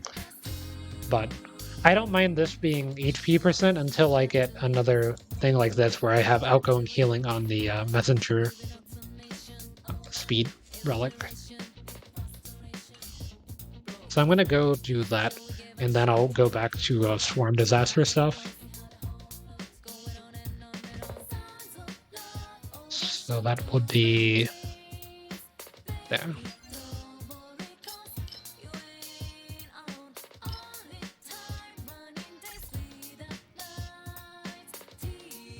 But yeah, I guess this cavern's kind of lost a bit of value since the current team's too underpowered, but I'm not going to be using this team. Sure.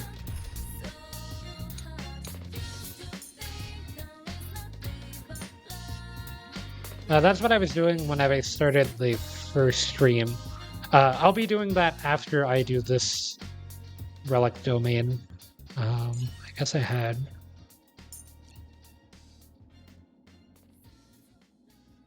Lilu, and then Chvar. So yeah, it shouldn't take... Oh. And I need to switch these two. It shouldn't take too long to get through this domain. I've been grinding out the simulated universe since it came out. I still haven't gotten like all of the extra forged in ice. Never stuff for it. What's in your prescription? But I definitely want to try to grind a bit more of the new stuff to try to get all of the skill tree done. But, it's taken a while, for sure. Like, I've been doing it pretty much every day since it came out. Show no mercy. Yeah, there's a lot of specific missions for the skill tree, and they're not retroactive. So if you do, you can only do whatever mission you have double speed. Unlocked on the skill tree while you're working on it. Conflict is pitiless. So, like, if one of the missions is like, go through 20 domains while keeping your HP at 100% whenever you leave, and then you beat that, and then the next one is kill 3 trotters. If you killed 3 trotters while doing the 20 domains at 100% HP, you wouldn't get the trotter thing whenever you finish the 20 domains. You still have to do another 3 trotters. So it takes a long time to get it done, just because you have to go through everything individually. And you don't actually, whenever you clear one of the missions for the skill tree, it doesn't actually clear until you enter the next plane. Double speed.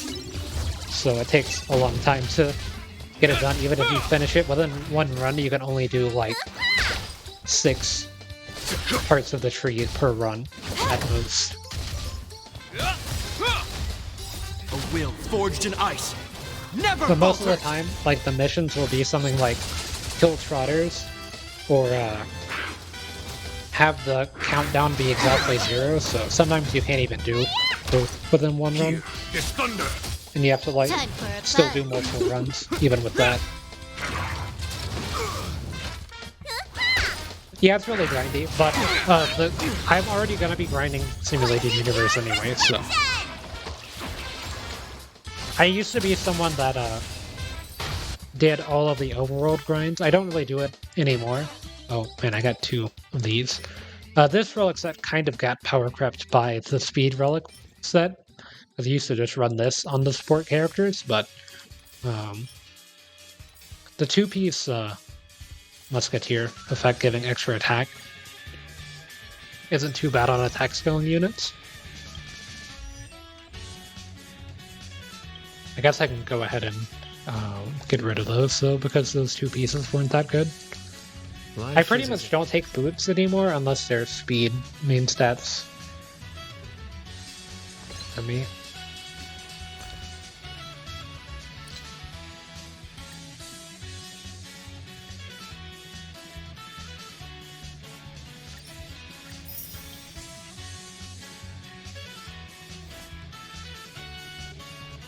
Okay, let me see if I can synthesize anything off of that. I don't think I can. Yeah, I just synthesized 3 relics earlier after I did some runs. Okay, so I'm gonna go do the new, or the difficulty 5.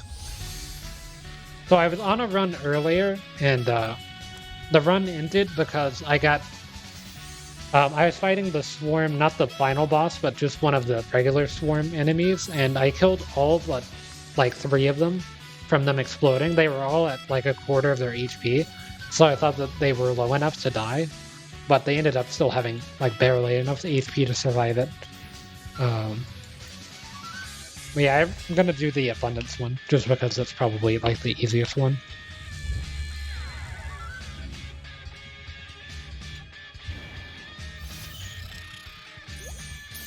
The Abundance has a path interplay with the Nihility one.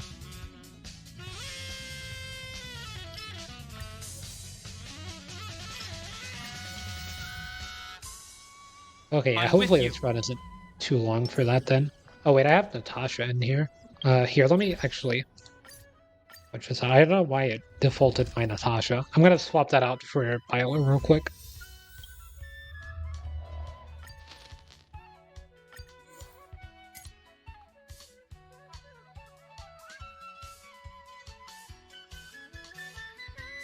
Yeah, the daily reset for me in Star Rail is 4 a.m. It's currently 1:30 a.m., so I've stayed up for the daily reset a few times. But yeah, I used to be someone that did all of the overworld enemy encounters every day in Star Rail before they added the Scale Scourge Waterscape. Since they've added that, I haven't really done it. But I do grind the Simulated Universe because you get Relic XP material every time you defeat one of the elites, and you also get credits. So you can do that, like, if you fight 34... Or no, it's like if you do like 34 runs, so you fight 100 elite enemies, then you get all of the rewards for that week per Simulated Universe. So you can get like probably 10 Relic XP per week or something like that, and then a bunch of credits. You get like 2 million credits per week from doing the maximum farming in Simulated Universe. In the name of Len, a will forged in ice never falters! What are you waiting for? To betray my customers? Yeah, it's the I charge extra. It's only the smallest version of the Relic XPs, but it's still like pretty much the only way you can get Relic XP, so kind of or without doing the Relic domains, so pretty much the only option. It's either that or if you still have the unique world currency, like the Horatiorum, or whatever it's called, from the space station, or anything like that. If you still have that to do, then you can sometimes get free relics from that. If you still hadn't bought them in the store. They're like the 4-star ones, and you only get 1 relic set, but that's still free relic XP, unless you get the most insane rules of all time and you're fine with using 4-star relics. What's in your prescription? You have my gratitude. Yeah, pretty much the only reason that I use 4-star relics now on my account is if they're speed boots. No time to say bye. Just because speed is so valuable. But most of the time, I just try to keep it to 5 stars.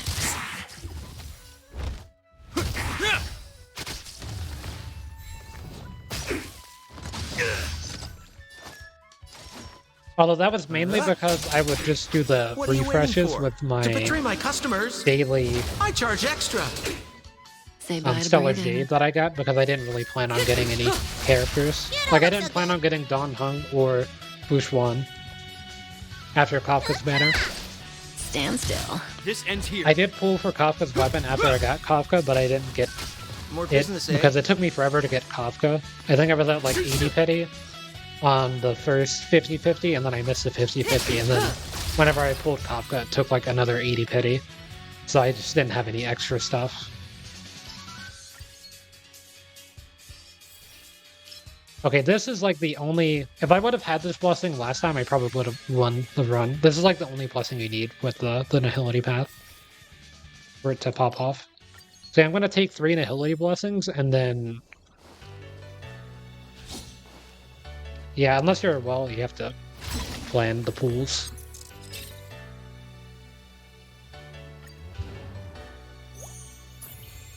Okay, I'm going to go for the reward domain.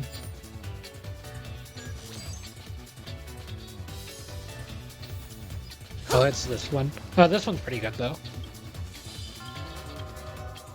The Knights of Beauty is really good just because it'll give you 3 random blessings of abundance, or whatever path you chose. So you're always able to activate the path resonance. Or if you already have the path resonance at tier 1, then you're able to get it to tier 2.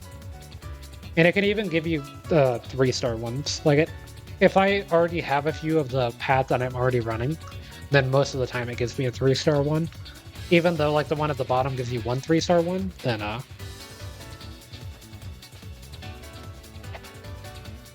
let me go ahead and grab this one, too.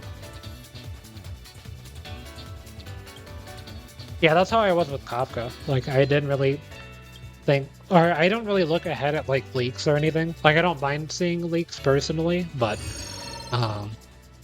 I'm just kind of too lazy to keep up with all the leaks, so I don't look ahead to see what characters are coming out.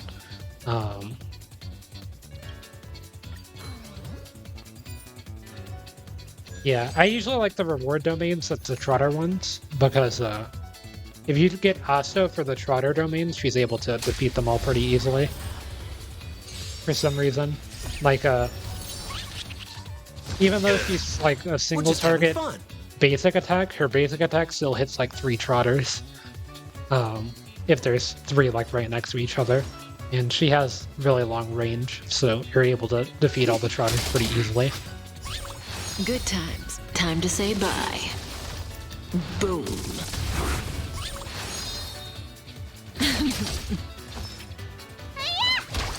But yeah, like after I pulled Kafka, I didn't really care for anyone else until I saw Jing Liu was getting a banner.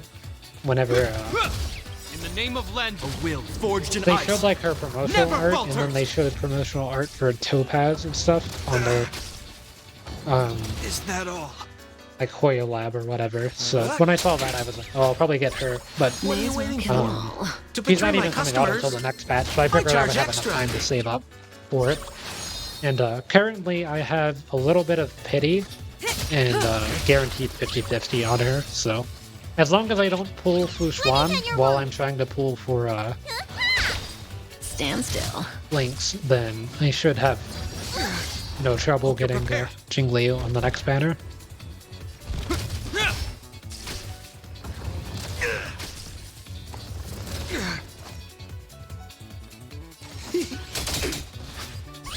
Yeah, her voice actress is Amelie.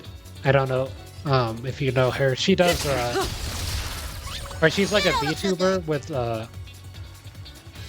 she does like anime OST covers for like OPs and stuff, which is what I know her from. Relax. But she also does dubs for anime and stuff. Like she was Marin in My Dress Up Darling and stuff. So yeah, I recognized her from that. So I probably should have taken the dot damage one. So yeah, that's why I want to pull for her, just because I have heard her and other anime and stuff. Does this one have Oh yeah, this one does have the thing.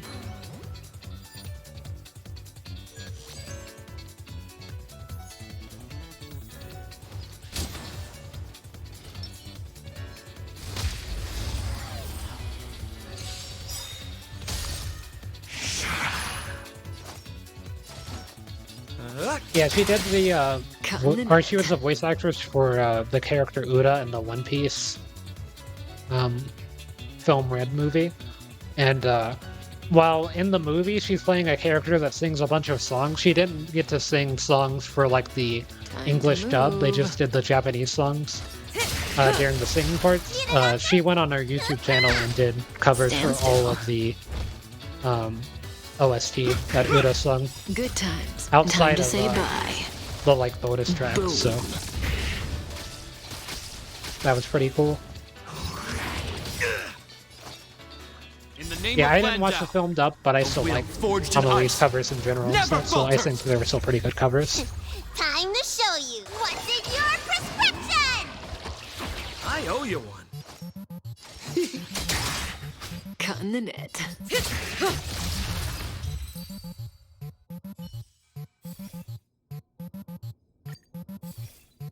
Yeah, the other path interplay for Abundance is Propagation, so I'm probably not going to be able to activate the other one unless I get like the random thing that makes it where you get the Sealing Wax of Propagation. I'm still going to go for the thing here to try to get that.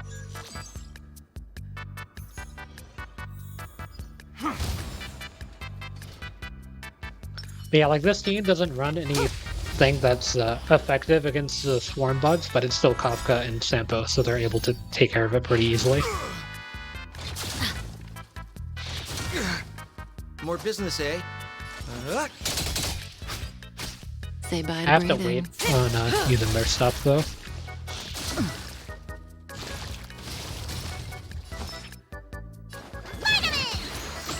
Thanks. You're too good to me. Relax. Okay, so now that all 5 are out, Is I can that do all? this. What are you waiting for? To betray my customers? And then ideally I get charge them all extra. to like a quarter of their Good HP, times. and then Never time to say bye. they should all go down at pretty much the same rate. Because they're all taking damage over time. Ouch. So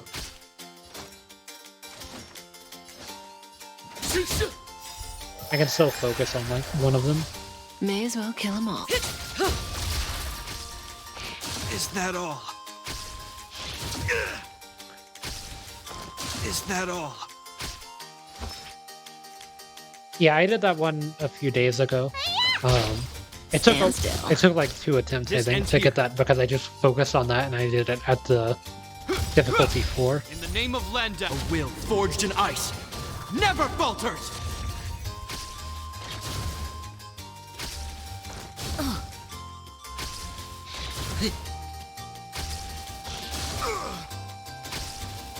Is that all?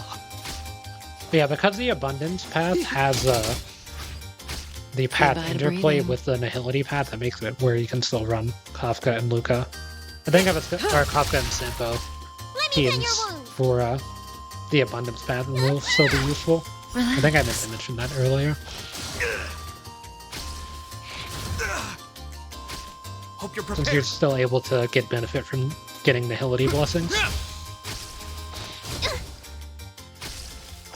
Is that all?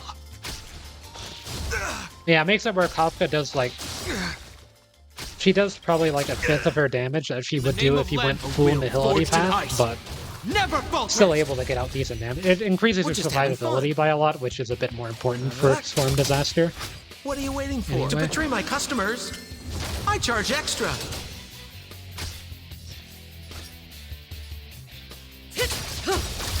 Good times. Never time to say bye. I didn't want to kill one of the swarms early. They should all be pretty low. Yeah, they're all pretty low. So whenever one explodes, ideally Stand still. it explodes too. At least. Yeah, there we go. Because yeah, what ended my run earlier of this, like when I first started streaming tonight, I was in the middle of a run that I had started earlier offline. I killed one of them, and then I had one of them at like a quarter of their HP, so it would blow up after the other one, and it should have set off the chain reaction. But it was one of the enhanced ones, so it was able to survive.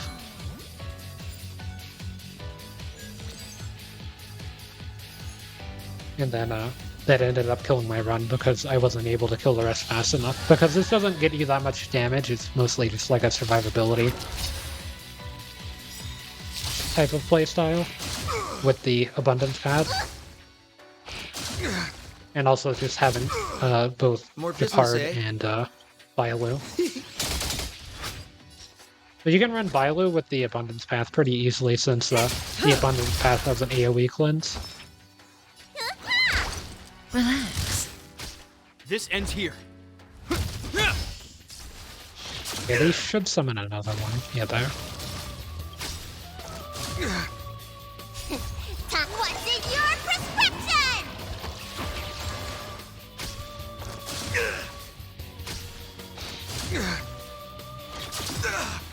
In the name of Len, a will forged in ice never falters! Yeah, I don't even think I need to attack the other one because I should be able to. As long as the chain reaction Is that all? happens where all of these four blow up, then the other ones should also blow up. But I'm still gonna hit the other one with the Sampo and Kafka's ults, so Stand it should still. die from that at least. Hope you're prepared.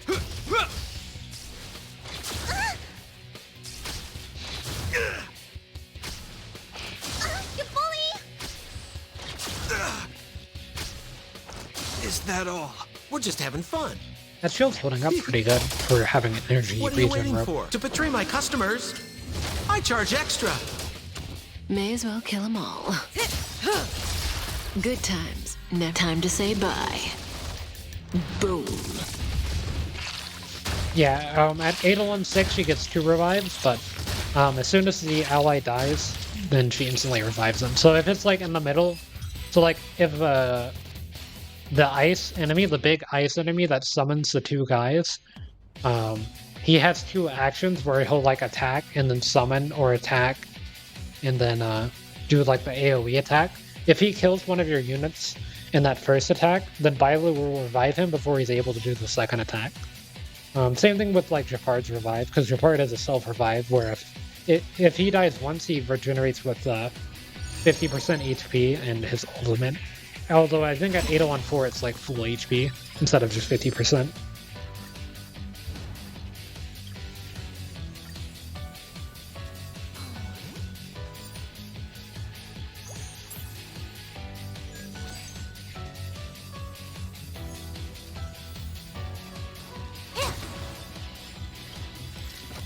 Healing of the Self-Annihilator.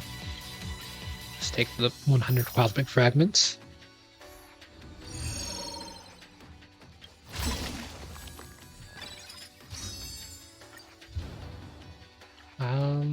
I'm not sure on that though.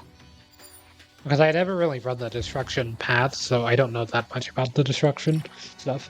This makes it where Kafka will be able to hit the swarm bosses for super effective They don't damage, so happen I will to take see that. us. I'm with you. A little something for everyone. Does that hurt?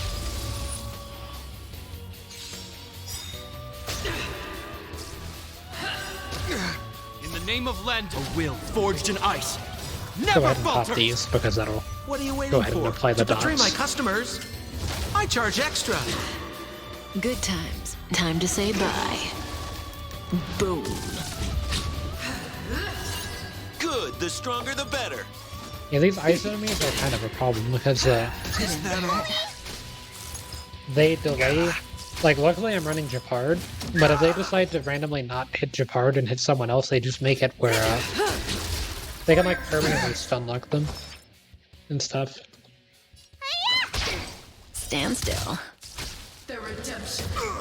Retribution. Is that Just all? but every just time that having they fun. hit, they just delay action. They don't actually slow down your characters, they just make it where their turn is pushed down on the action order.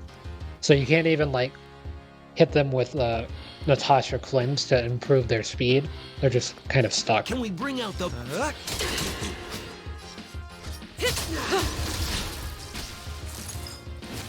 But luckily they're just deciding to hit too hard. Okay, then they instantly hit Sampo. Okay. Treatment's not over. One good turn deserves Yeah, they another. just do Time that to in show the Swarm what's in Disaster. your prescription. Execute the judgment. Let me tend your wounds. I wanted to go ahead and get Invigoration set up there after Sampo was revived. Okay, hopefully this freezes. I was gonna say, if this doesn't freeze, then Sampo's about to die again. Or Cosmo dies, either one. Say bye to breathing. The bad thing about Abundance is it doesn't give you... Like, I keep not getting the Abundance card that makes it where you get more HP for having more Abundance Blessings. So, all my characters are still pretty easily Stand one-shot. still. More business, eh? Ouch. What are you waiting Go ahead for? and To do betray this. my customers, Kafka. I charge extra. Good times. Time to say bye. Boom. Is that all? May as well kill them all. For your Let me tend your wounds. I guess I would have been killed there. the redemption. Is that all? Ouch. Oh, Kafka's dead. The run might still be alive. If there's like a reviver in the next area, then the run's still alive. In the name of Landau, a will forged in ice never falters! Yeah, this enemy's a lot stronger than I thought. It's just like Time one-shotting what's in your characters. prescription. You have my gratitude. This ends here. Usually this enemy isn't that big of a threat. Need a doctor? Like, it does damage, but it doesn't just like one-shot things. Is it? The redemption. Is that all?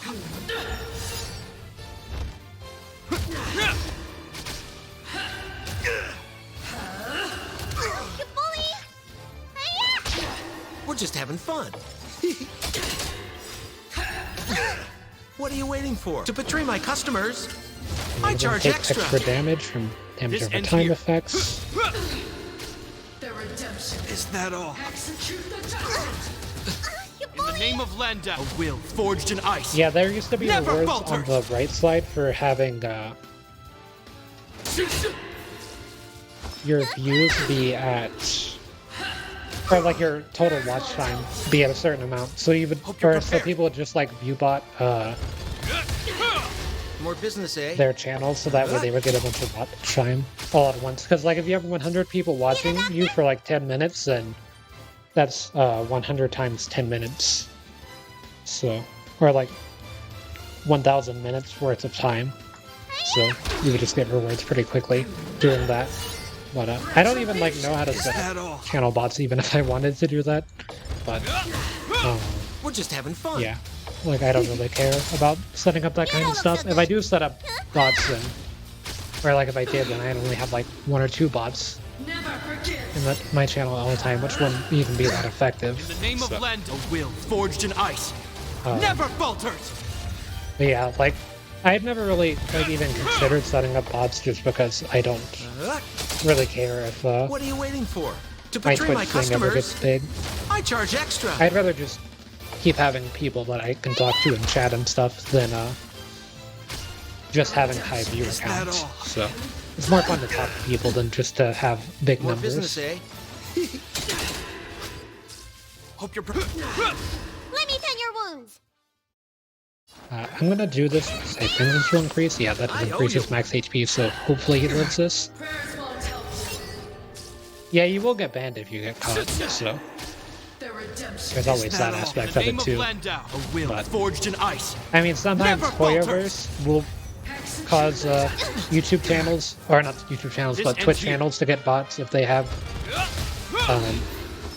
or if they want to have a lot of views in that category or whatever, or Twitch can even do that for some of their larger creators What and are you stuff. waiting for? To betray my customers, I charge extra. This ends here. Yeah, it just depends on if it's like actually done by the companies or if it's just like a guy who has like 70 followers but 1,000 viewers. and they weren't just hosted by a big streamer or something. Prescription! You have my gratitude. For your sins. Retribution. Execute the judgment. In the name of Landa, a will forged in ice. Yeah, there goes Sampo. Never falters! Yeah, they still have the damage over time effect from Sampo, so this should be finishable. Is that all? It might be over though now. Let me tell you. This ends here. Hey, why did Bilo kick do so much damage?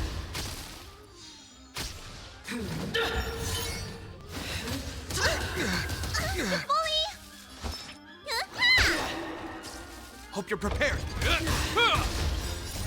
A will forged Oh, in I know ice. why Bilo's kick is doing so much damage. It's because it's critting, and I kept getting crit damage rolls on the speed pieces. Yeah, I have like 100% crit damage on Bilo, so whenever she crits, she actually doesn't do that bad of damage. Or no, she just did 41k. Prayers won't help you. Maybe it's like an abundance blessing thing.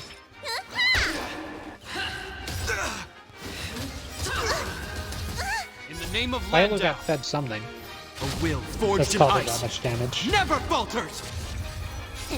Time to show what's in your prescription! You have my gratitude. Yeah, I've had like a or like a few times actually. I've had like a bunch of obvious bots in like my chat that were just like speaking in Russian or something that I just like went through and banned every time that they pop up. I've had that happen a few times. It used to happen like, or there was like a point where it's happening like every 2 days for like a week, but then it stopped doing that. I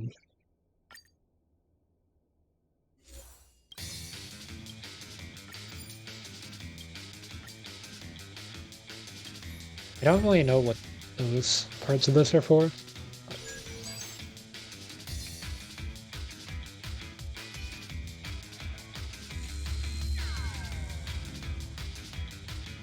Okay, second wave. Okay, so yeah, this will have a revive thing in it, so I should be fine. Yeah.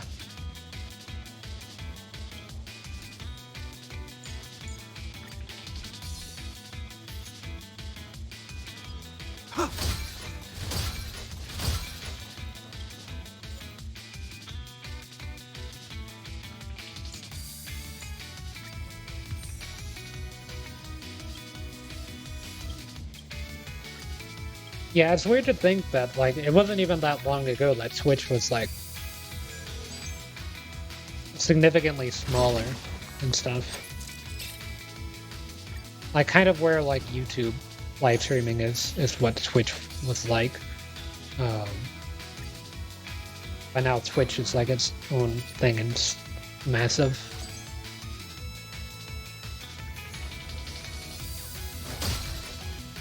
I'm with you.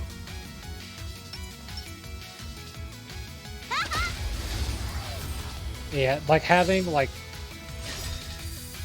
20,000 viewers on like Twitch was like a really big thing for like a while ago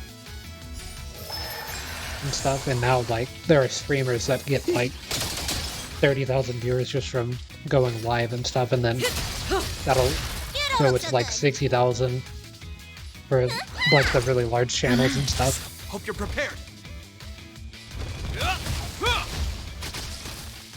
More business, eh? Say bye to breathing. Or like during big events like Twitch Plays Pokemon, you'll have like 100,000 people there, or like whenever Fortnite was big and Drake and Ninja played a game, that was like the biggest stream This ends ever here. at the time. In the name of Landa, a will forged in ice. Never falters! Time what's in your prescription! I owe you one.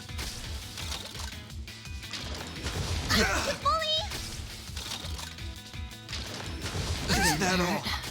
I definitely need to see if I can find that one curio that makes it where the only damage you take is What are you damage waiting over for? time for To the betray my first 3 customers? hits. I charge extra. And then I could probably set up Shepard's May as shield well more kill 'em consistently. all. Good times. Time to say bye. Boom. Let me tend your wounds. Relax. Oh wow, they look like more. I thought they were dead. Ouch. I didn't heal. I don't think I can do the skill, or I think I already did the skill tree thing where I had to run through 20 domains and end it at 100% HP. Can I go ahead and grab that?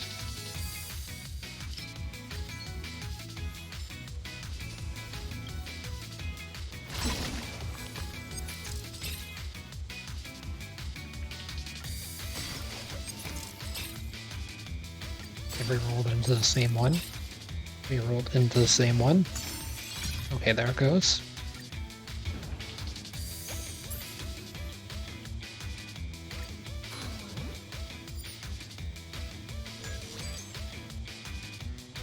I do have the cheat still, but I'm saving that in case I need to use it to get an emergency heal on the countdown. Big Lotto. I shouldn't have broken those things if that was going to be one.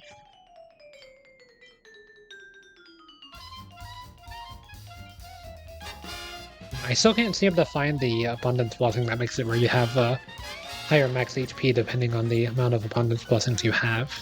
But I will grab this. Just because I've taken the, or I'm already on the abundance path, so I might as well take advantage of that. As if I only go down to 1% HP, I can just instantly heal it. I'm with you. A little something for everyone.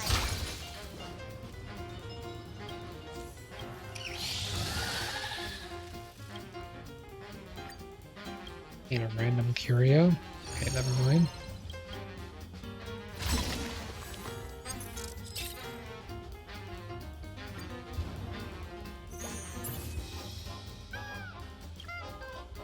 It really wants me to do an enhanced elite. After that, I could try.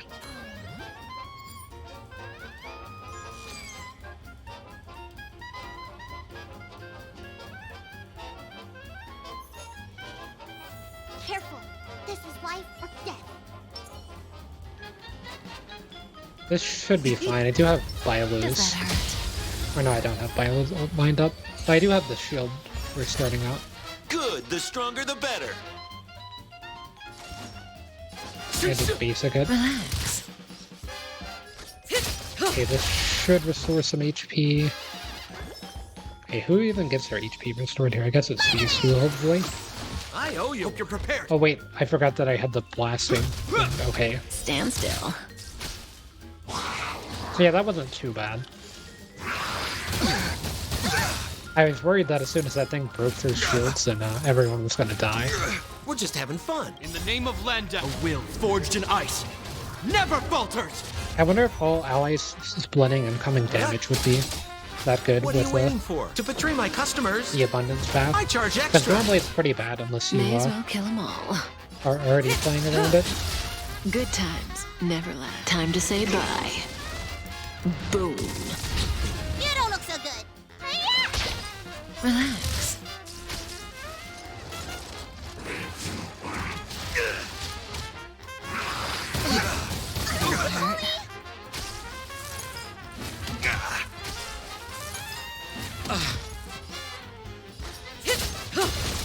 Need a doctor? Stand still.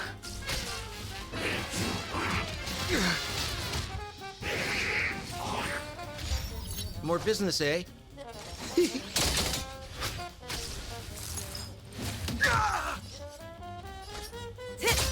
Yeah, I think that like this one's nice for the cleanse and just like the panic like pretty much full HP restore that you can just drop on anyone whenever you need. Like if you're running Bailu or Natasha already, it's just basically like a second Bailu or Natasha ult whenever you need it.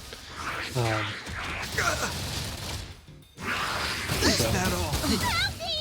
We're just having does fun. help with that, and then all of the blessings of Hope you're prepared. the abundance path are pretty good too. In the name of Lend, a will forged in ice never falters. And then its synergy with the nihility path makes it where you can basically play any damage over time nihility character. Like even if you don't have Kafka, you'd still probably use Sampo if he's built, and be able to chip away at their HP over time. What are you Or like waiting someone for? like To Asta, betray my customers. like in this scenario I where charge you have extra. two enemies that are weak to fire, then she'll be triggering damage over time with her breaks. So Good times. you Time can to say even bye. still get pretty decent damage off of that. Boom. Although the fire damage over time hits are the weakest This out of ends any here. of the damage over time hits. Stand still. Just because they do, like, if a fire weak enemy gets hit by a fire move, they take more damage on their weakness bar than any of the other ones, but whenever it's broken, they take less damage. Or whenever it's like, the damage over time from it being broken, they take less. But I think they take more from it actually being broken. I'm not sure if they take the most, though. I just know that, my Asta, whenever she breaks shields, does a ton of break damage because I've built her for break attack already. More business, eh? Although I don't know if that's just being a fire break or just having 140% break effect. Relax. It'll heal. Okay. I should have clicked the fire button first, just so that way Sampo didn't get one shot, but still ended up not getting one shot because they switched her target. Luckily. Okay, now Sampo's dead, but Bailu will revive. One good turn deserves another. But yeah, see how Bailu was able to revive in the middle of that? If Sampo got an We're ult just off having of being fun. hit, then he would have been able to ult before What are you waiting they for? were able to absorb To betray that my enemy, customers. even though it wouldn't have done much. I charge extra.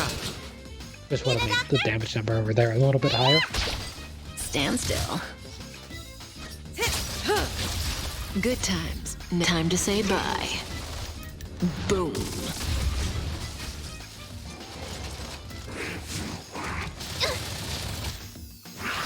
Is that all? Didn't hurt. In the name of Lend, a will forged in ice never falters. Yeah, pretty much all of the enemies in Swarm Disaster hit hard. Like, Relax.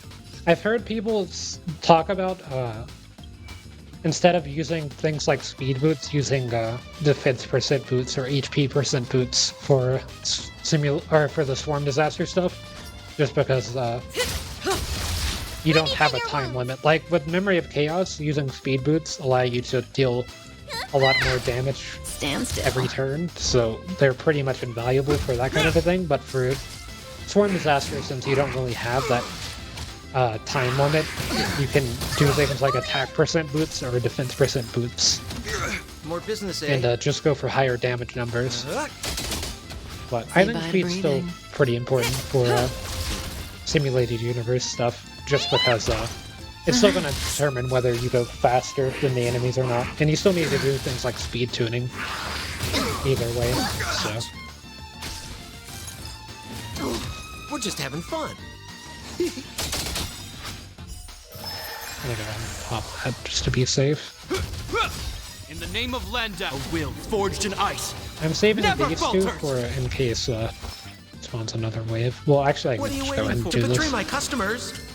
I charge extra. because Kafka will break Good times. this enemy's Never weakness, time so to it say should bye. do more damage. Boom. If I wait. Cutting the net.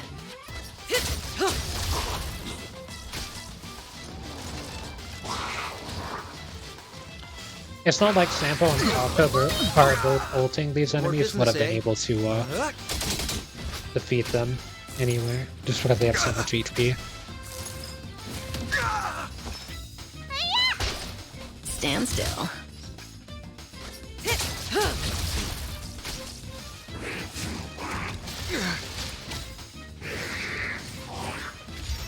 We're just having fun. Relax. Yeah, I'm pretty sure even at full Japard shield, Heal. if they decide, or if this guy decides to aim at or at one of my units that isn't Japard, I think they just die. Good times. Time to say Unless I can get their bye. weakness broken, Boom. like this. We're just having fun.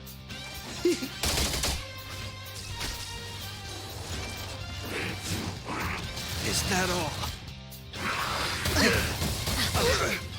Hope you're prepared. I go ahead Time and to use show style you moves rather than what's the in your abundance path. Stand still. In the name of Lenda, a will Go ahead and get the forged in shield ice back.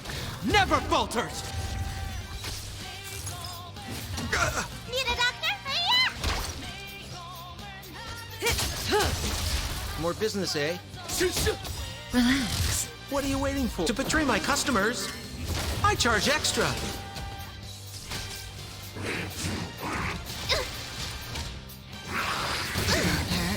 Ouch. Oh, let me tend your wound. But yeah, I imagine that so with the Swarm Disaster, there's actually like another secret tech for Swarm Disaster that I've heard people talk about. Oh, Snapper's dead. This I ends didn't here. realize that he had done that. Or, like, I probably would have done better not talking there. But if you put like Guard of Wuthering Snow, the two-piece relic set that does flat damage resistance, or even like something like Landau's Choice, which just reduces damage taken by 22%, because these enemies do such high amounts of damage, just having flat damage resistance is significantly better than having. Didn't hurt. They just randomly decided to kill Kafka. Yeah, it's over now because there's no way Japard kills this. I'm actually just gonna in combat and finalize. There's like no way Japard ever kills that enemy. Yeah, unfortunate, but yeah, there's not much you can do. I have Japard's taunt value at the highest level possible for any unit that isn't the Fire Trailblazer, because Japard has Landau's Choice. He's a preservation character, and he also has this trace that makes him higher priority to be attacked. So pretty much every attack should be directed into him, but there's not much you can do to truly control what the enemies are doing without something like the Fire Preservation Trailblazer being able to directly taunt them with their skill. But yeah, overall, I think that the Abundance Path is fine. I keep not getting the Blessing that makes it where they have more HP, but I feel like if I get the one that makes it where they have more HP, depending on the amount of Blessings of Abundance you have, then they'll be a bit more tankier and can survive hits instead of getting one shot, like what keeps happening. So that's also why I think that not necessarily even the Abundance. I'm not going to do another run. I was just going to look at the other path. But yeah, I think that the Preservation one is also pretty good, just because that increases the shields. So if you have a character like Japard, you can just get the Preservation Blessing, and it makes it where your teams get like 2 health bars worth of shield, so that way they can't be one-shot. And then it also increases your damage output more than the Abundance one, because the Preservation Path Resonance that gets charged does more damage, the more shield, or the more damage that can be blocked by the shields on your team. So if all of your team has like 2 health bars worth of shields, then you can like one-shot some of the smaller mobs and stuff, because it also gets crit damage. But yeah, it's all about timing and stuff with the Preservation one, but it's more of like a damage and survivability focused one, whereas the Abundance one's more survivability focused. I think Elation's probably the worst one. Elation and then Hunt's also kind of bad, but it has its like ups and downs with Hunt, depending on your Trotter RNG. And then Destruction's kind of hit or miss too. But Elation, I've been trying to get this one to work for a while, but it feels like even with all the follow-up attack damage, like you're still not one-shotting anything with Jing Yuan's Lightning Lord. So there's like not too much to it. Like you still get a lot of damage, a lot more damage than you normally would with the elation path on your follow-up attacks and stuff, but it's still not enough to warrant like going that path. And the interplays aren't that good. I think Nihility probably has the best interplay one, since the propagation interplay makes it where whenever you hit an enemy, if they have a damage over time effect on them, they immediately take like a percentage of that damage over time effect. So it basically turns all of your characters into Kafka in a way. So if you're running a Kafka team already, it's basically like quadrupling your damage output, and then also just the Nihility path in general makes it where you're already giving everyone a bunch of damage over time effects. So then your Kafka damage by yourself is going from like 100,000 damage to 500,000 from being on the Nihility path. So all of your characters are doing like a pretty good amount of damage. They do less damage than Kafka because Kafka's ultimate is the one that's doing the big damage. Yeah, Nihility of Preservation. That's what I do in the normal simulated universe. I've been trying out all the different ones, and this one, just because all of the paths and Swarm Disaster also affect the board itself, which is kind of fun to manipulate. Like the Abundance one makes it where you lose 2 of the Swarm countdowns, or like of the turn countdowns every time you make a move. But if you go into the ones that are blessed by the Abundance, then you gain a countdown. And the more countdown value you have, the more healing you get. So it makes it where if your team survives a hit, they're able to go back to full HP. But the main issue with Abundance is the fact that your team actually has to survive the hit to be able to be healed, which is, even with Bailu's Revive, they don't really get set up fast enough, or even if they get set up fast enough, if you ever mess up on your setup, or like one of your units gets targeted more than you were expecting, then your run pretty much just ends there. But yeah, I'm probably going to end the stream after that run, just because it's a bit late here and stuff. But yeah, I think Abundance is like really fun with the board manipulation stuff, and then Nihility is just it turns off all the things, and you just go through every blank domain as much as possible, and then it increases your damage over time damage stuff. But yeah, in a few days I should be able to get more pools on the Fushuan banner. Let me look up that incentive.